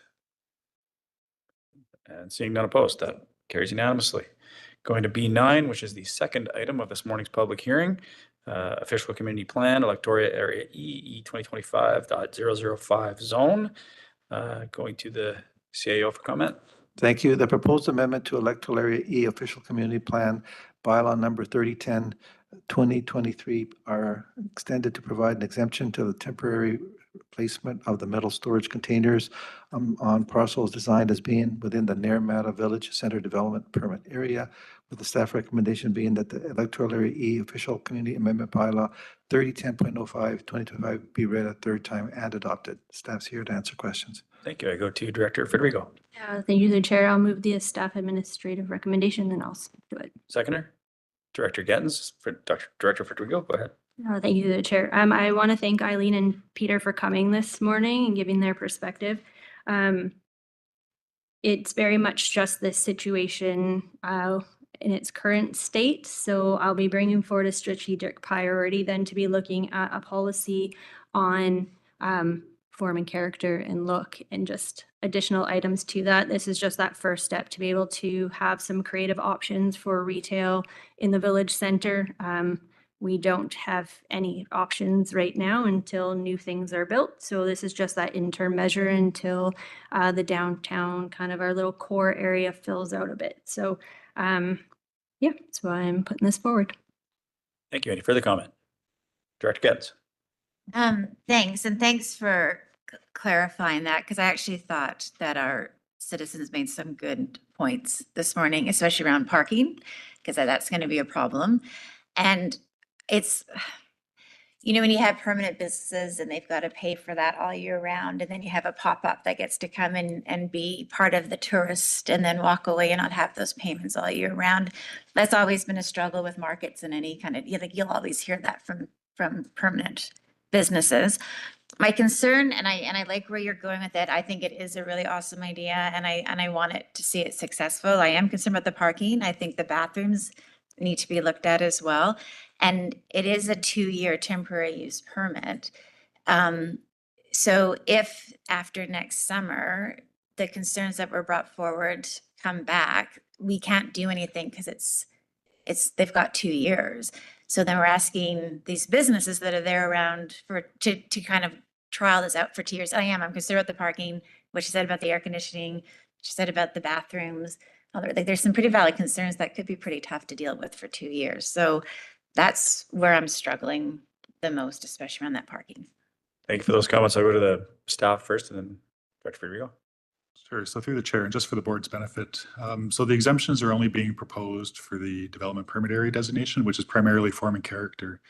And the exemption wording sets the expectation that the use will still comply with zoning regulations. And so it's within the zoning regulations that you find parking requirements. So this doesn't free them from having to provide on-site parking.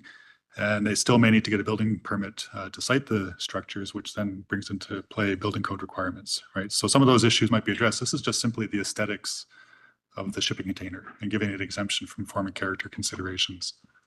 Thank you for the clarity. Director Gens, did you have a follow-up?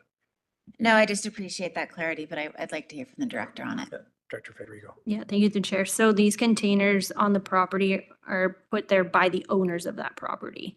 So they're still paying into all their other regulations and things. Like, it's just an addition to where the general store is. It's still on their property. So the owners are the ones that have put them there. Bathrooms, we're going to put in additional public bathrooms because we have a porta potty down there just to serve everyone's needs. So we know there'll be an increase in traffic, so that'll be increased as well. And then we do have new bathrooms kind of everywhere in the community. So that should service a little bit of that as well. And then yes, parking's a disaster everywhere down there during the summer because we are a very popular spot. So either a little bit more public parking needs to be dealt with, but it's definitely an economic development item that will be looked at. Thank you again for further clarity. Any further comments? Again, rural vote. Call the question. All in favor? Any opposed? Seeing none, passes unanimously. Let's go to B10, zoning bylaw amendment, electoral area D 2025.006 zone. CAO, please. Thank you. The purpose of this amendment is to introduce exemptions to the off-street parking requirement that apply to a select number of parcels fronting Highway 97 in Okanagan Falls, with the staff recommendation being that the Okanagan Valley Zoning Amendment Bylaw 2800.55/2025 be adopted. No presentation, but staff's here to answer questions. Director Taylor, did you want to address this? Yeah, I'll move this, move adoption. Moving adoption, seconded by Director Roberts. Any comments or questions? Seeing none, call the question. All in favor? Rural vote. Any opposed? Seeing none, again unanimous. Thank you. B11, short-term rental. Accommodation review, electoral areas A, C, D, E, F, and I. We are going to break this into 2 votes, one being a rural vote and one being the second. The first component here is, I'm going to let the CAO address it. Thank you. The purpose of this report is to introduce land use bylaw amendment to facilitate the regulation of short-term rental accommodations, vacation rental, bed and breakfast operation uses in the Okanagan electoral areas, with the staff recommendation being that the official community plan amendment bylaw 3099/2025 Okanagan Valley Zoning Amendment Bylaw 2800.50/2025 CAO Delegation Amendment Bylaw 3033.02/2025 and the Development Procedure Amendment Bylaw 2500.36/2025 be adopted. What's the second one? Want to address them separately? Yeah. Okay, so let's move on to a motion. Director Taylor, a seconder. Director Gettens. On the first portion, any comment? Seeing none. This portion will be a roll vote. All in favor? Any opposed? Seeing none, carries unanimously. And for the second portion, any comments, Mr. O'Coin? Sorry, just to be clear. So the second portion is that CAO delegation amendment bylaw number 3033.02 2025 be adopted. Thank you. And this is corporate. Director Holmes made a motion, seconded. Director Gettens, any comment? Seeing, oh, sorry, Director Monteith. Thank you, through the chair. So no surprise, the delegation bylaw has always made me nervous. Sorry, you've just muted yourself. Sorry. I'd like to see a report frequently about the approvals and how many applications have been received.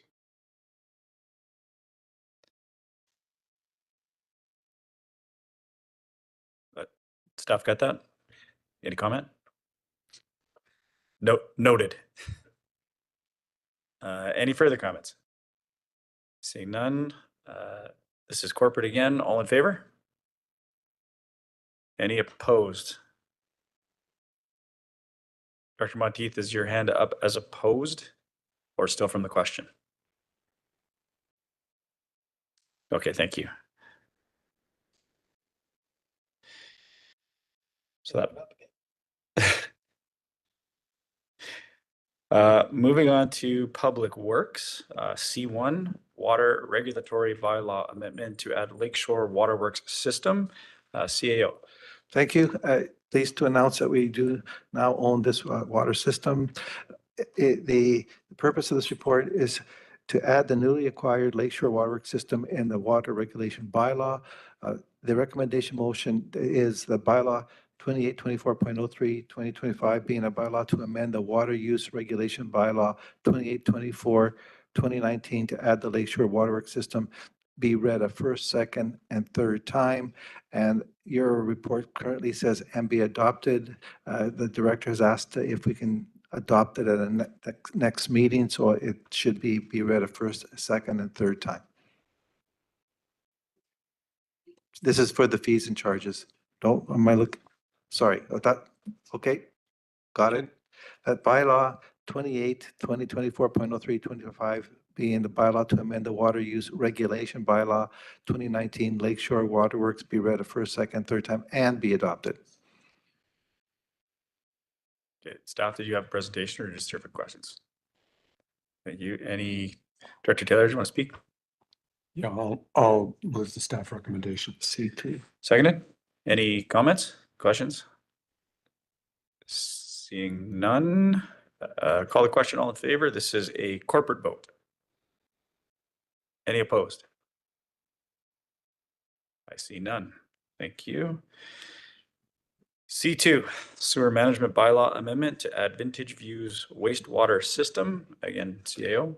Similar to the other one, except for the sewer, the newly acquired Vintage Village Waterworks System into the Sewer System Management Bylaw 1707/1996, with the staff recommendation being that bylaw 31/19/2025 being the bylaw to amend the Sewer System Management Bylaw number 1707/1996 to add the Vintage Views water system be read a first, second, third time and be adopted.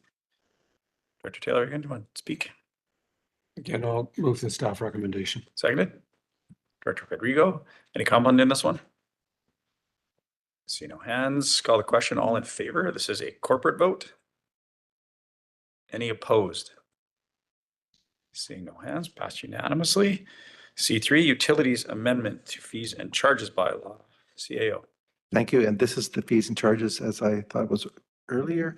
The purpose of this to include recently acquired water and wastewater systems into the RDOS Fees and Charges Bylaw 2025 and correct an error with the program billing, debt billing, And the staff recommendation is that the fees and charges amendment bylaw 3097.03/2025 be read a first, second, and third time and not be adopted. It will be adopted at the next meeting. Director Taylor?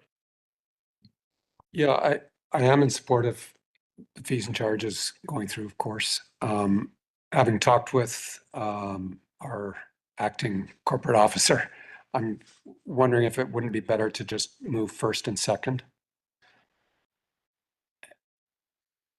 And if I could do that. Want to add clarity as to the reason? Talking to the acting corporate officer, I agree. And if I could do that and get a seconder, and I'll explain why. We have a seconder. Director Taylor, go ahead. So, as I said, obviously we need fees for the service. I'm just wondering about the allocation between vacant lots and built lots. And we've got different ratios, and we've got a number of systems coming in now and in the near future. And I'm just wondering if staff could come back to us at the next meeting with some background on how those allocations are arrived at, and if we could maybe have a policy so it's a standard format, if that's possible. And if not, then we'll hear from you then. Staff, any comment? Ms. Bloomfield? No? Yeah, we can put something together. Okay, so that is the motion to go to first and second reading and then do third and adoption with further information at the next one. Everybody's clear on that. Any further comments? This is a corporate vote. All in favor? Any opposed? Seeing none, that is also unanimous.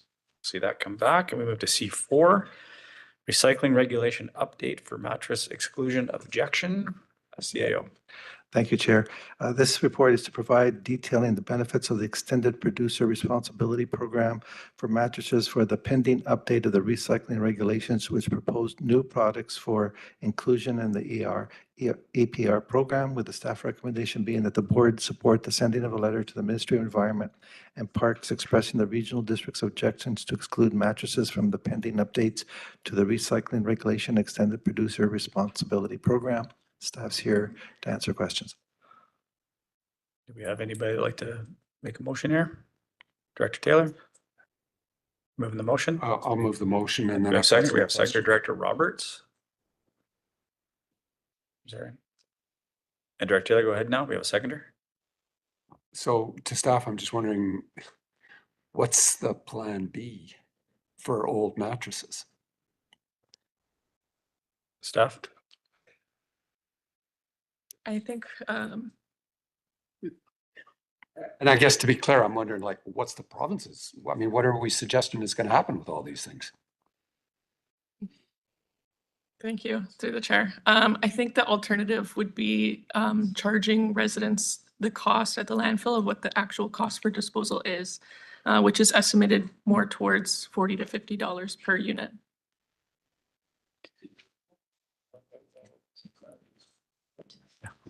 Thank you for the clarity. Any further comments? And again, this is not to create a solution, it's to write a letter hoping for help.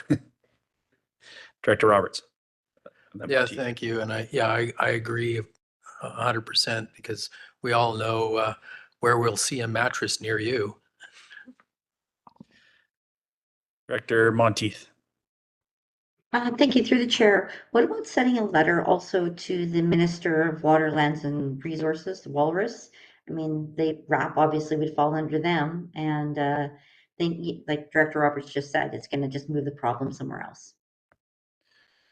I guess just collecting all the ministers we can in the whole process, because I think, and what about the CAO? I'm sure you meet with other regional district CAOs. Is there an opportunity to do a collaborative letter? CAO, do you have a comment? I do have contact to the other 26 CAOs that we can get that together and send out a mutual letter. If so, it would start with the board requesting that I do that along with the ministry. Sort of, but we could do those in conjunction. Yes. Yeah. Any further comment? So Director Taylor, do you want to add? So you need further amendment to the motion? Is that what you need? So I think what the CAO is looking for is we're going to include all ministries and have the CAO reach out to other CAOs. And it would allow me to include our logo along with, and hopefully the other 27 that would support this. More powerful when you do that. Well, I'd certainly love to see my motion amended to include that kind of direction. And I think if seconder's okay with that, Director Bush, yes. I think if the wording simply could be all stakeholders, and I think correct. Yeah, then we can move forward with that. Any further comments? Seeing none, this is a corporate vote to write the letter. All in favor? Any opposed? Seeing none, passes unanimously. Moving on to community services. We are at D1, which is administrative report, REDIP ETSI grant version 2. CAO. Thank you, Chair. The purpose of this report is to apply for a Rural Economic Diversification and Infrastructure Program grant up to $150,000, which is $50,000 per year for 3 years, with a potential of an additional $100,000 based on promoting outcomes. Additionally, to apply for the ETSI grant up to $25,000. With the staff recommendation being that the board support a grant application under the Rural Economic Diversification and Infrastructure Program for a Regional Economic Development Coordinator, and that the board support a grant application under the Economic Trust and Southern Interior for Regional Economic Development Coordinator, and that the board approve a FTE be created to be applied for the early approval for the 2026. What I also want to add is that the $50,000 essentially would be a 0.5 FTE, but if we can communicate with I would say 5 of the 6 other member municipalities, with Penticton having its own economic development department, if they would be willing to partner up for the other 0.5, so that we can then actually apply for a full 1 FTE. So with that, staff's here to answer any questions you may have. Questions, comments, direction? Director Federico. Thank you through the chair. I'm just going to wait for other comments, but I'm happy to lead this one. I'm not in favor of this. So kind of frustrated and, well, mainly frustrated. So my application for this position at the beginning of the year was not put through because it was in competition with some other grant funding. And so then I brought this forward to ask for Area E to have this again, because I have an economic development plan that's already been built out. So for it to take a change to now be a broader one, I see the value in that. And I'm not saying we don't need one, but I'm not comfortable with this right now. And I appreciate that it is a 0.5 that would be grant, and then we'd be looking for support from other local governments, but then how is that time going to be divided up? Because we know that that also is frustrating when we have to look at that. So I agree that it's needed. And am I supportive of this at the moment? Nope, just because of my main frustration with this as well. So part of your application for RDIP is that you have to have a plan already in place, or that's a strong supporter to your application. I know a few certain areas have one, but we don't have a broader one as the regional district. So is there a plan for that? Because you're gonna need that to apply. Can we go, I think the CEO had commented, and then we'll go to staff if they have an answer for that. Just very quickly, one thing I forgot to do in my preamble is that this is one region working together. So that wherever of the 9 electoral areas can need the help, this is where it would come. But you being in a partnership with those municipalities that want to join us, that's also available. And there is 3 other options that I'm bringing back to the other municipal CAOs where we can partner up. But I just wanted to state the reason why, and I'm the one that recommended that we look at it as a region, and the board can then override my recommendation. And Did you have a question? Did you have an answer to the question? Absolutely. Thank you, Chair. If I understand the question, it was about having a strategic work plan. So this application is 100% dollars that's put forward under both of the streams. And the intent is that it be under the capacity building component, which is to begin with building that strategic work plan. So one of the early tasks that this individual, if the grant were to be successful, would do would be to establish a collaborative work plan with the respective areas, and they would then obviously move forward with actioning that work plan. Thank you for the clarity. Director Gilbert. Yeah, thank you through the chair, and I'll be supporting this motion. And the reason for that is I think that, I want the region to be working together on economic. We're dealing with the pressures in Penticton in regards to our industrial area.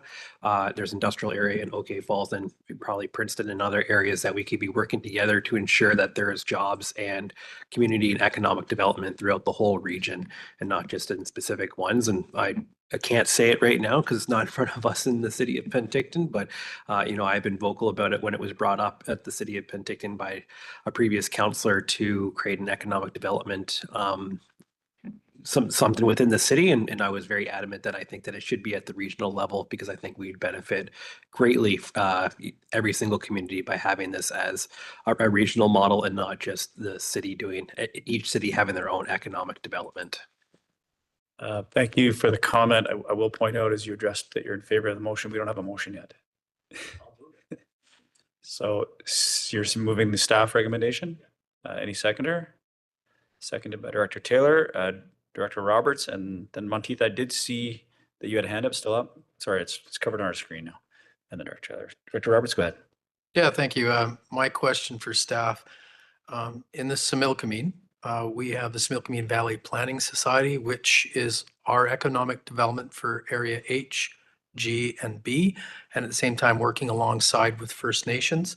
And we've got plans. We work along with the Similkameen Development Association as well, and with First Nations. So concern or question being, how will this affect what we are already doing? And again, we have a uniqueness around the agricultural and agro-tourism and those things that we're working on with the town of Princeton. So staff want to address that? Absolutely. Great question. The thing with economic development as a discipline is about weaving together multiple partners. So recognizing that the areas are all at different stages of their economic development journey. The director mentioned the Similkameen Valley Planning Society, certainly doing great work. There's a lot of other partners throughout the region that are doing great work in different sectors, tourism operators, chambers, and whatnot. So the goal is, as a regional service, to try to build some capacity by way of this grant, obviously not tax funded, to weave together the different work that's happening throughout the different areas and acknowledging that the areas are at different stages in their economic journeys and that work plan, once established, would be adopted collaboratively, of course, with the board's involvement in recognition of the different stages that the various areas are at. Thank you. Director Monteith. Thank you through the chair. So I actually support Director Ferdugo. So we both have our own electoral area economic development funds and service. And to be grouped into a regional service, we're going to lose our local autonomy and local control over what we're doing. I don't support going regional when we already are doing something on our own. And just having no specific work mentioned in there in the application about what's already going on in my community and what we're doing, I think is hurtful to what's already been successful. So without being a part of the process, I can't support this continuing. Thank you for the comments. Director Taylor and then Bloomfield and then Gens. Well, we're all struggling to achieve economic development. We've tried a lot of different ways and had mixed results. So I'll try anything. I do see some concern with getting tangible outcomes. So I think that's really going to be the challenge here in terms of how do you identify what are the tangible outcomes you're going to achieve. And I'm not saying, from what I hear, we don't have that identified at the moment, but that's going to be important. So I will support, but I clearly have concerns in terms of what will be the outcome. Director Bloomfield. Thank you. And I think economic development, firstly, is in the near future is going to be a main topic of conversation. I think our focus up to now has been, crime and safety, and I think that will shift as we get progress on those fronts. Economic development is bound to be a focus for the future, and it's certainly becoming that way even now. And we've seen in the past with individual economic development approaches that, as Councillor Taylor said, it's had limited success. And I can remember an economic development office for a district or the area of Okanagan Falls, probably 10, 15 years ago, that showed limited success. And so it's something that we have to approach regionally. And I think that at a time like this, when even the Penticton Indian Band has just hired a new created an economic development position and hired an economic development officer, there's great opportunity for a regional approach to work in conjunction with Penticton Indian Band and other areas about having that broader approach to economic development. And so I'll be supporting this because I think that economic development is kind of like healthcare in as much that it needs a regional approach. Thank you. Thank you for the comments. We're going to go Director Gettins, then Robertson. Director Monteith, if you can just give me a nod that was a thank you. Director Gettins. Yeah, I'm going to vote in favor of this as well. And I think that in the report, I thought this just summed it up really well, that you strategize regionally and act locally. I think economic development doesn't happen in a silo in a community. And as one of the areas that doesn't have a lot of business center, the stronger all my neighbors are, the better it works out for all of us. So I like this approach. I think going after the grant is appreciated, and yeah, why not give it a try? I think only learnings will come from it. So I will support it. Director Roberts. Yeah, thank you. And to follow up from my previous statement, I do see the need and the desire in regards to a collective connection. It's just, how does that synergy work? How do we, we don't want to lose, it's not about losing just autonomy. It's like we're working on projects, we're doing different things. And a lot of these things will seamlessly tie into the other areas. For instance, in the Similkameen, we don't have an abundance of hotels. So again, we're looking at people coming, lingering, purchasing, and moving to your neighborhood. So, the idea is that, a lot of times we have these strategies and they are there to support the strategies in other communities and seeing things globally. But the same idea, we don't want to lose or hamper some of the good work that we have been doing. And as stated by Director Bloomfield with the PIB, like we've got the Lower Similkameen Indian Band that's looking at being partaking, and they're a part of our Similkameen Valley Planning Society, and they're working together with us in regards to how do we promote our corridor, and that would be done in concert with, connecting to the other communities. But at the same time, it's a little concerning when, you don't really have a clear picture of what that kind of relationship will look like in this new position. So I do support the position, especially since it's going to be through a grant. But on top of that, those are our concerns, and moving forward are we don't want to also minimize all the good work that we've been doing in our particular area. And specifically, Similkameen Valley Planning Society does take up a whole part of the region. So it's not just, Karamias and Headley and Princeton and Coston having their separate little things. We are all working with synergy together. Thank you. Thank you for those comments. Director Coyne. Well, as I think the only municipality with a full-time economic development office with an economic development officer and a rather large budget for a small community, has spent millions on this over the last few years. This is a long sludge.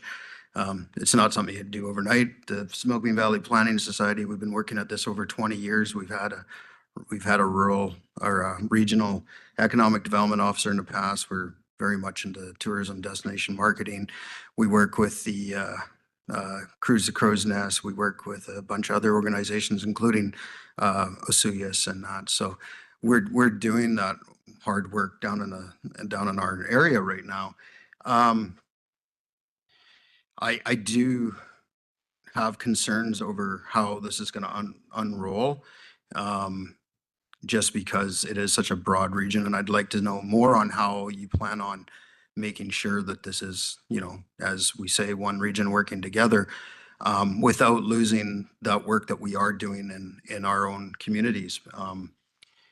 I'll tell you, it probably will be a hard sell to get Princeton on board when we're already spending all this money and, you know, and participating at another level when we are putting up, you know, about $500,000 plus a year into our budget on this.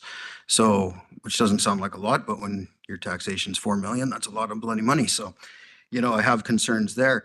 The second part that we're not talking about yet is how you want to fill the position prior to getting the grant, and I will not be supporting that. This is going to be an extremely competitive grant process. There's not a lot of money to go around, and whatnot. So I wish there was more to this. I wish we understood exactly how you plan on unrolling this program and this service, because that's what it is. It's a service. We don't have a service bylaw yet for it. We don't have terms of reference on how we're going to do this job. We don't know how you plan on supporting those economic development functions that are already in the valley, from, you know, the stuff that's going on in Naramata, or the chamber in Summerland, or, you know, the South Okanagan Chamber, or even the SVPS, or even working in collaboration with the Highway 3 corridor group. So, which is a big part of our economic development. So I understand time is tight, but I also understand that we as a board need to understand, because if we want to get buy-in from all of the communities, we need to know exactly what's going on. So I'm on the fence right now how to support this. If this part goes forward, I can't support the second part of the motion until the grant is in our hands, because I'm not willing to take that chance right now in this economic climate with the province, because I have later today a Reddit grant meeting, and I've already been warned that the chances of getting those grants are going to be very few and far between this year. And I think that in the wording, we can adjust to that. CEO, you want to comment before we get back to the list? Just a few things on the FTE. That won't be hired until and if we get the grant. So it's contingent, it'll always be contingent on the grant. And then we will know once we roll out, ask the different municipalities if they're interested in it. We'll know if it's a 0.5 or 0.7, whatever it is. For those municipalities that do not want to 100% participate, if we get the grant, we will include them. It only works as a team. And as far as rolling anything out, we need to wait until we get the grant first. Because the grant application will have a lot of information, which we will all send out to you. But we all need to work as a team, and we will make sure it is a team effort. Thank you for the comment. Director Coyne, you had a follow-up. If this does go forward then, and I would really like staff to come back with how you propose to do this between now and when, if we are successful with the grant. And I think you also need to come back with a service bylaw in the meantime to bring forward, because if you don't get the grant and you've put all this time and effort into this part, and unfortunately it didn't make the strategic priority list last year, and I thought it would have been brought up, but it didn't. And I hope that it does come up this year as something to look forward to in strategic planning in the coming days. But we need to see what you're planning on doing and how you plan on doing it, because I think that's a big part on how the rest of us are going to support this. Any comment from staff?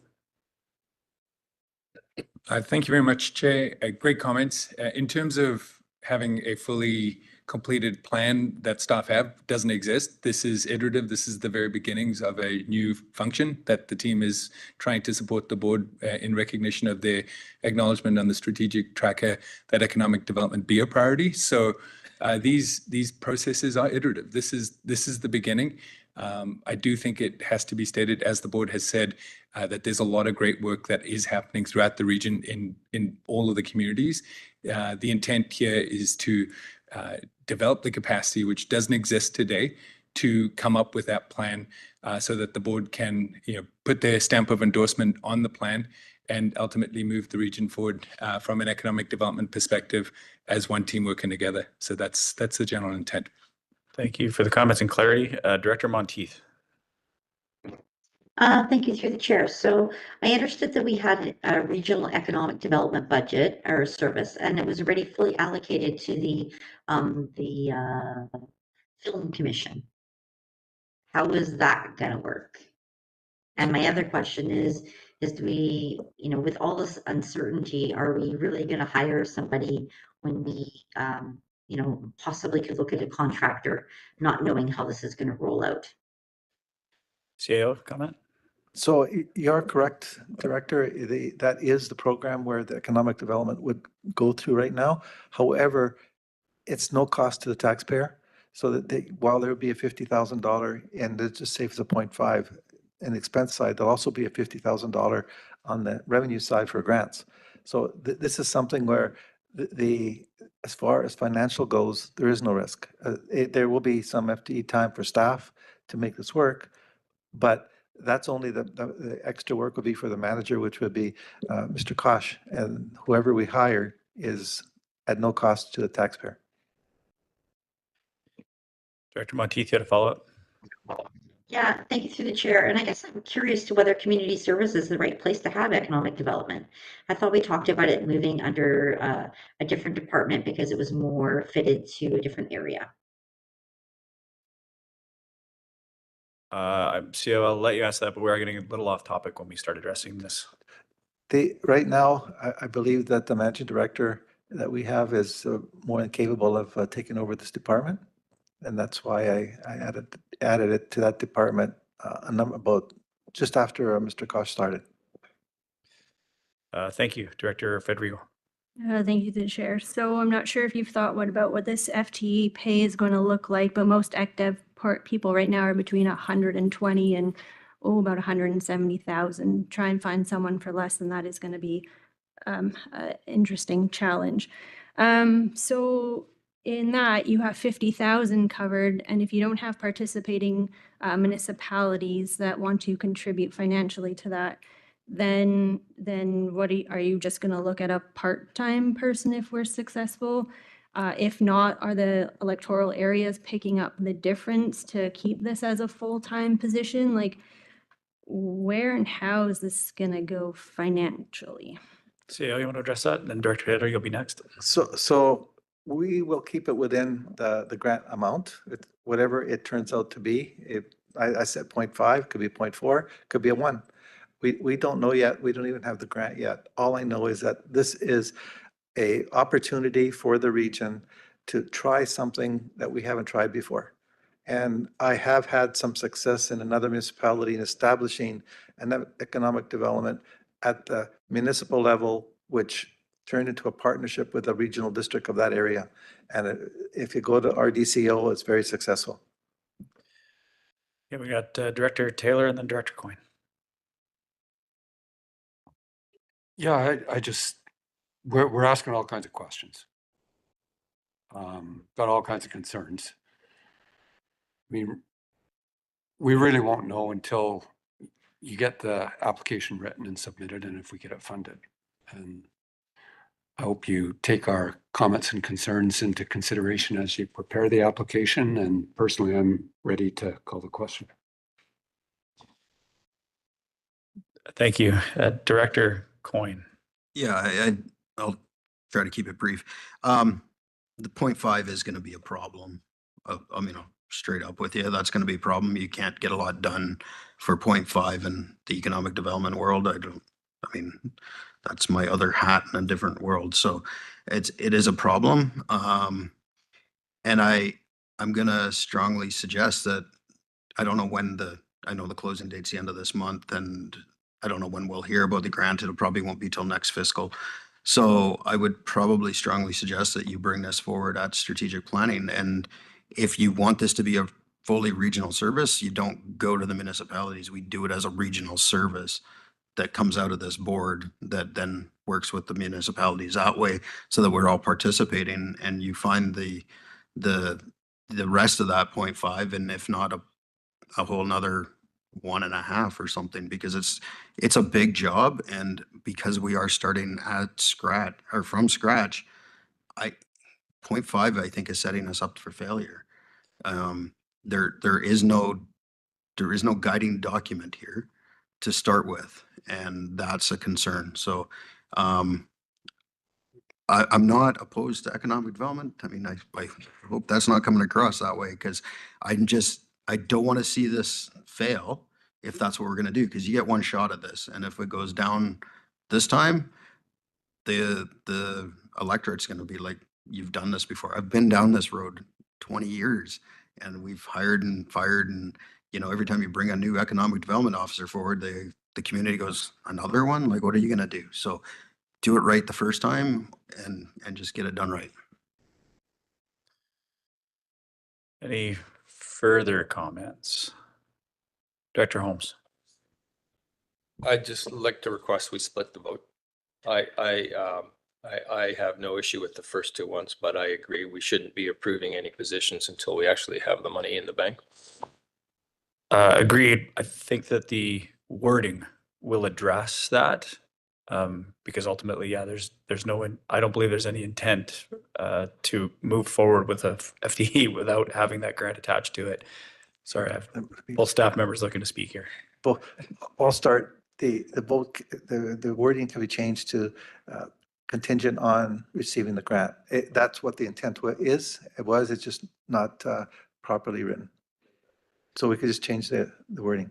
That's my comment as well. Mr. going first, and then I'll go back to Director Holmes. So to be clear, what's on the floor now are the grant applications, and the FTE is a separate vote. Director Holmes, follow up?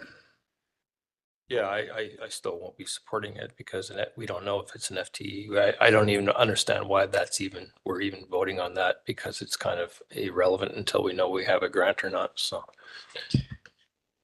I think it would be in there, because if you don't have it in there, you don't know what grant you're actually requesting.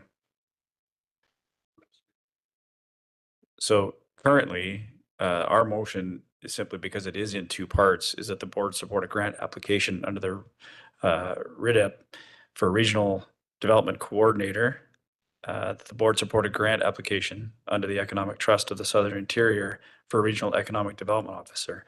The wording, I think, would be changed then to contingent on receiving the grant. We would then look to an FTE to be created. And my understanding, so that I'm clear and hope we're all clear, is that based on those applications, we wouldn't hire anybody unless we were net neutral. Correct.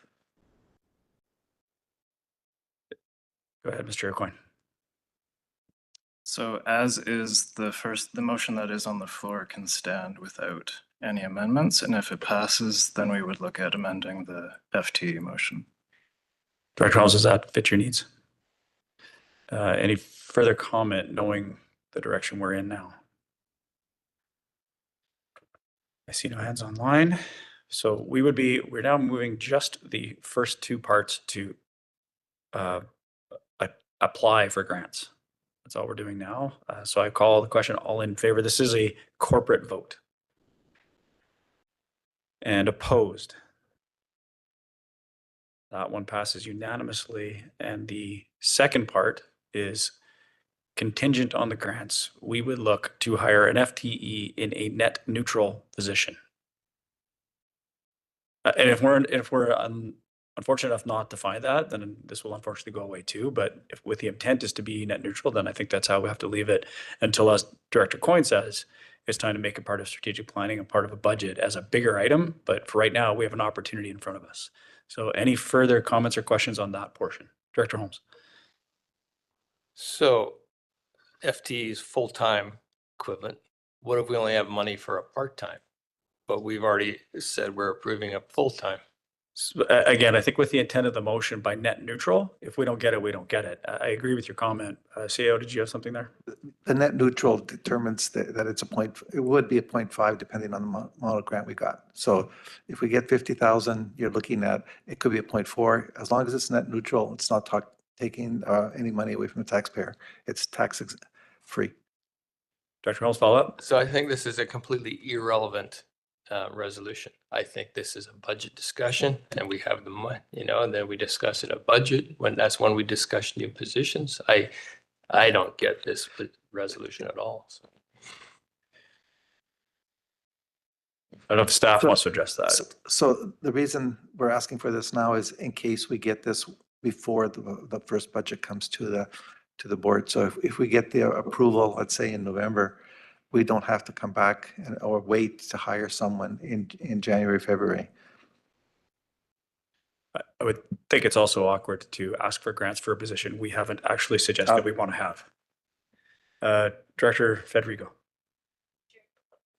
Thank you to the chair.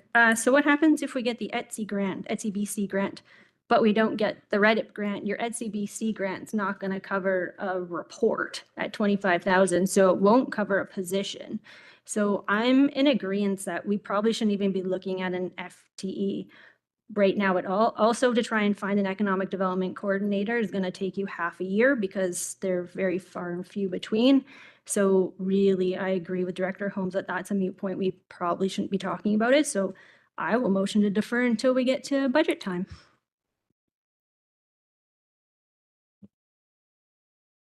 Motion that we not.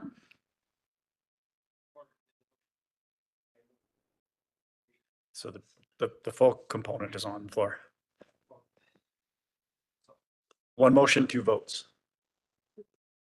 If I may, this board has done something similar to this. If you recall, for the 2025 budget, the board authorized a bylaw coordinator contingent on the business licensing commencing. Business licenses have not commenced. We have not hired a bylaw coordinator because there was that restriction. This is similar in that we will only hire someone if we get the grant. And so it just, everything stays on hold.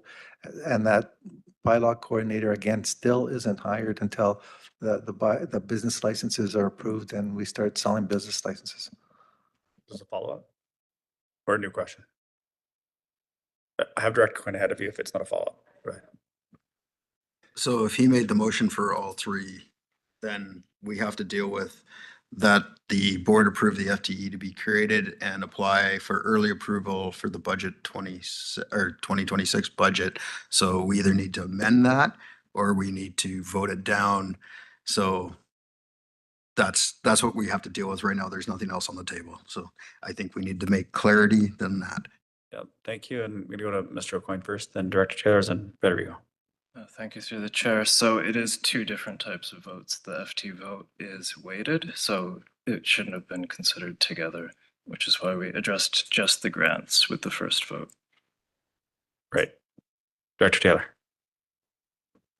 We permitted to amend this so that it states that it's a net neutral thing. And would that be agreeable? Well, I'd move that we amend the motion to use the net neutral language that was discussed before. Okay, and that's been seconded. Let's deal with the amendment quickly first. The amendment is to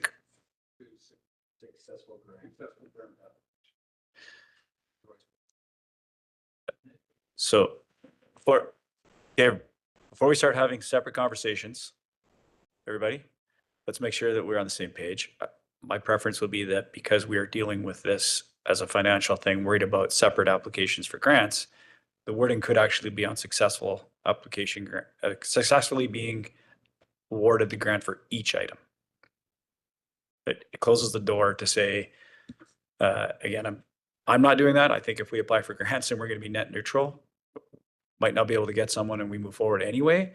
But again, there is a way to make this happen so that we can still move forward with some sort of, again, this opportunity will go away. And we're starting to morph this into a economic development officer conversation, which is different than what we're trying to do here. So right now, the amendment is to create wording that this is based on successful grant applications and be net neutral. So that's all we're addressing right now. So do we have any questions on that amendment? Okay, so I'm going to call the question on the amendment before we go back to the amended motion. All in favor of the amendment? Opposed? Okay, seeing none. So now we're back to the motion, and we have Director Federico. Thank you, there, Chair. So we're going to hear back from the BC grant long before we're going to hear back from the RDOS grant. So it puts us in this tiered spot of not being able to fund a position on the BC grant. So then are we not bringing forward a net neutral both grants? So if we don't hear back from ETSI till the middle of next year, then it still seems like approving a position is a moot point at this point in time, because you're not going to hear back from both the grants at the same time.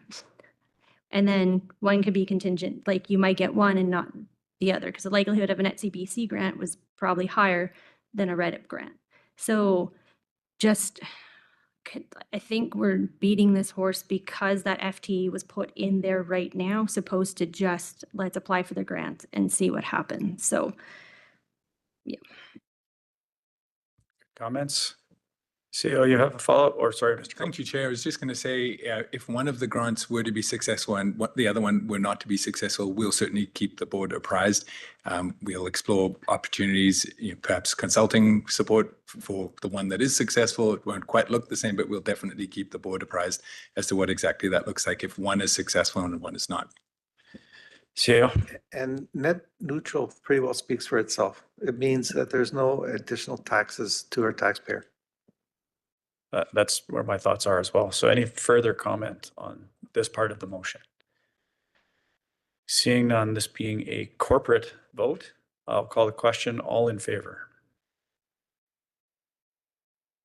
Mr. Coyne, do you need hands on this? Yes. Hello. Sorry, Chair. Although I if see you less, mind reading out the names and I'll. although I see less opposed than I expected. So all in favor. In favor is Directors Coyne, Gilbert, Bush, Federico, Roberts, Watt, Gettins, Bloomfield, Holmes, Taylor, Barkwell, Graham. There's nobody opposed. But I will say, because Director Coyne Sr.'s camera's not on, is he anybody opposed? Then that turned out to be unanimous. Believe it or not. Thank you, Chair. Okay. Let's go to item E, finance, and E1 is bylaw 3102.06, 2025, Naramata Marina dredging, and I go to CAO. Thank you, Chair. The purpose of this report is in regards to the Naramata dredging project was planned in 2027. Recent government approvals has allowed for the project to move forward to 2025. The total cost of the dredging is $35,000 and is funded as follows: $25,000 from the Naramata Parks and Recreation Operating Reserve reallocated from 2027 budget, and $10,000 from the Naramata Fire Department Operating Reserves. There will be a budget amendment coming forward at next meeting if this is approved, with the staff recommendation that it being that bylaw 3102.06, 2025 being a bylaw to amend the 2025 to 29 5-year financial plan to include marina dredging for Naramata using a combination of funds from the Parks and Recreation and Fire Protection Naramata Operating Reserves be read a first, second, and third time and adopted. Staff's here to answer questions. I'll go to Director Federico. I would like to move the administrative recommendation, please. Seconded by Director Bush and Roberts. Any comments, Director Federico? Do you want to make any comment on this? Thank you, the Chair. Just we have an awesome group that oversees our marina, and they've been waiting for these approvals for a very long time. And there has been support financially for them in our budgets for many years. So we are now able to give that to them. Sounds like a great service. Any further comment? Director Taylor. Just a question. Fire? Like, I'm just, if you could just explain that one to me, then I'd understand what we're voting on. Thank you, through the chair. Yes, so our fire department has a boat and they do use the marina for launching. And then when it's not busy season, they actually have the boat down there as well for no charge. So they do use the marina for emergency service purposes. And sorry, when it's low, sometimes they can't get the boat into the lake. So they need the dredging to help with that. Thank you for the clarity. Is that help, Director Taylor? And any further comments or questions? Seeing none, I'll call question. All in favor? Any opposed? Seeing none, we are unanimous. Moving on to CAO reports, verbal update. Thank you. I'll just talk fast.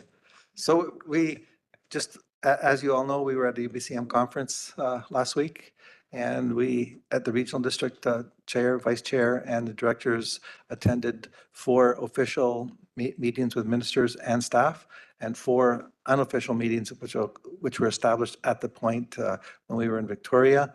The board was very good and had a lot of suggestions, I would think, to help the regional district and the member municipalities. As recently as yesterday, I actually received a response regarding my favorite topic, and that's to be our own internal taxing authority, where the staff has now been given marching orders to take a look at it. Based on what I heard, it could take as long as 2 years. The province needs the money right now, so those 2 years would save them $1 million. We would save $1,009,000 taxpayers would, which then this board could use to reduce taxes, etc. So I have given my commitment to whatever they need, they will get from me. The other thing is that there was a pop-up office while we were in the UBCM. I heard that it was very successful. I will be attending the 3rd pop-up office. Right now, while we're not getting a lot of people, the people that are attending are very grateful that we are going to them. And that is that flag that you see up there. I'm hoping to eventually have 15 logos up there, which we're getting permission so that one region working together has all of the representatives for the regional district. The next part of the report here is the strategic action update, and Matt's here to give you the update for this last quarter. Thank you. Go ahead, Steph. Thank you. Good morning. So just provide a quick update, and then there is a report that we will get to as well. So currently we're 75% through the year right now. There are 48 actions that have been completed, 7 more than the last verbal update earlier in September. The overall completion percentage is 60% right now, and that is for projects going right into the end of the calendar year. As of right now, the percentages that we've calculated ending at the end of September is 83%. So there's many of those projects are completed, 25 out of 45 for the period ending September 30th. But there is work that does continue with those. Again, those estimates are what we calculated at the beginning of the planning process. We allocated a start and an end goal for those projects, so we're getting close to that. I do want to highlight the 7 projects that have been completed over the last couple weeks. We have the SCADA and Communications Master Plan update led by the Public Works Engineering team. Fire hall renovations, this was led by the Naramata Fire Department. There is a project for events and bookings for facility and parks processes that was led by Recreation. The Pioneer Park Sports Court, that was led by the Parks team. And capital projects. The Okanagan Falls Wastewater Treatment Plant, critical spare specialized equipment purchases, that was led by Public Works Utilities. The Okanagan Falls Water Operational and Safety Upgrades, led by Public Works Utilities. And a review of the Greater West Bench Soil Deposition Bylaw, led by the Planning Services team. I do want to remind directors that the Strategic Priorities Workshop with the board is later this month, Thursday, October 23rd. It's here at 9 o'clock. And I also want to remind that if you would like to submit actions, which are initiatives and projects, that I have a deadline of Monday, October 20th. So that's the week of the session with the board. I just need a few days to communicate what has been supplied to the consultant that's leading the session so that we can get on those. Again, those are for actions. The intent of the workshop with the board is to look at priorities, right? So it's the sort of a step higher than that, but it all is directly impactful. So if you have any questions, I do have paper copies. We do have a submission form where we'd like to collect a little bit more data and information. So I have paper copies. There is an electronic form you can submit as well. And if you have any questions, please let me know. Director Roberts. Just making sure that what I sent in was appropriate. Yes. It's already gone in. I can't remember what I did yesterday, so sometimes I have to keep on top of this. Yes, so any of the submission forms, we've got electronic copies and printed copies. These will be distributed to staff. The information's been inputted into our tracking software, so we are keeping track of that. As if we do require additional details, I'll reach out. But yes, everything that's been submitted has been put into the system. Thank you. Any further questions? So are you looking for a motion? The motion is that changes to the strategic project tracker as detailed in Schedule A and B of the administrative report dated October 2nd, 2025 be approved for the deferral and scope of hours changes. So you did receive a report with the actual changes. Again, only the board can cancel project and only the board can add something. And this is part of the process. Matt, do you have anything to say? Any further comments? Nope. Director Roberts making the motion, seconded. Director Bush and Fedrigo, any comments? Seeing none, all in favor? Any opposed? Thank you. Moving on to Chair's report. Chair Pendergraph, are you in the mood to speak to this? Well, I don't have a whole lot to add to what the CAO said about UBCM, other than the fact that I think everybody's aware asking for money down there was almost a non-starter. So we'll have to wait and see if we bear any fruits from those efforts down there. Thank you. Any director's motions? Seeing none, looking for any board member verbal updates that you may have for your communities. Also, seeing none on screen. Oh, sorry, Director Coyne. Yeah, just another chance to embarrass one of my counselors. At the banquet at UBCM, Councillor Randy McLean received his 25-year service reward. Councillor McLean started in the 1980s, and he served as an alderman, a councillor, a mayor, and now a councillor again. And grateful that he's been part of our team in the last 2 terms. So just thanks again to Councillor McLean. That's really great. Director Taylor.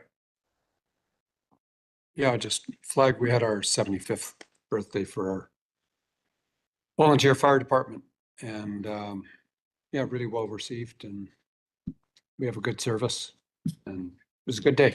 Community really enjoyed themselves. Fantastic. Seeing no hands, motion to adjourn. Got one, seconded. All in favor? That was quick. Thank you, everybody.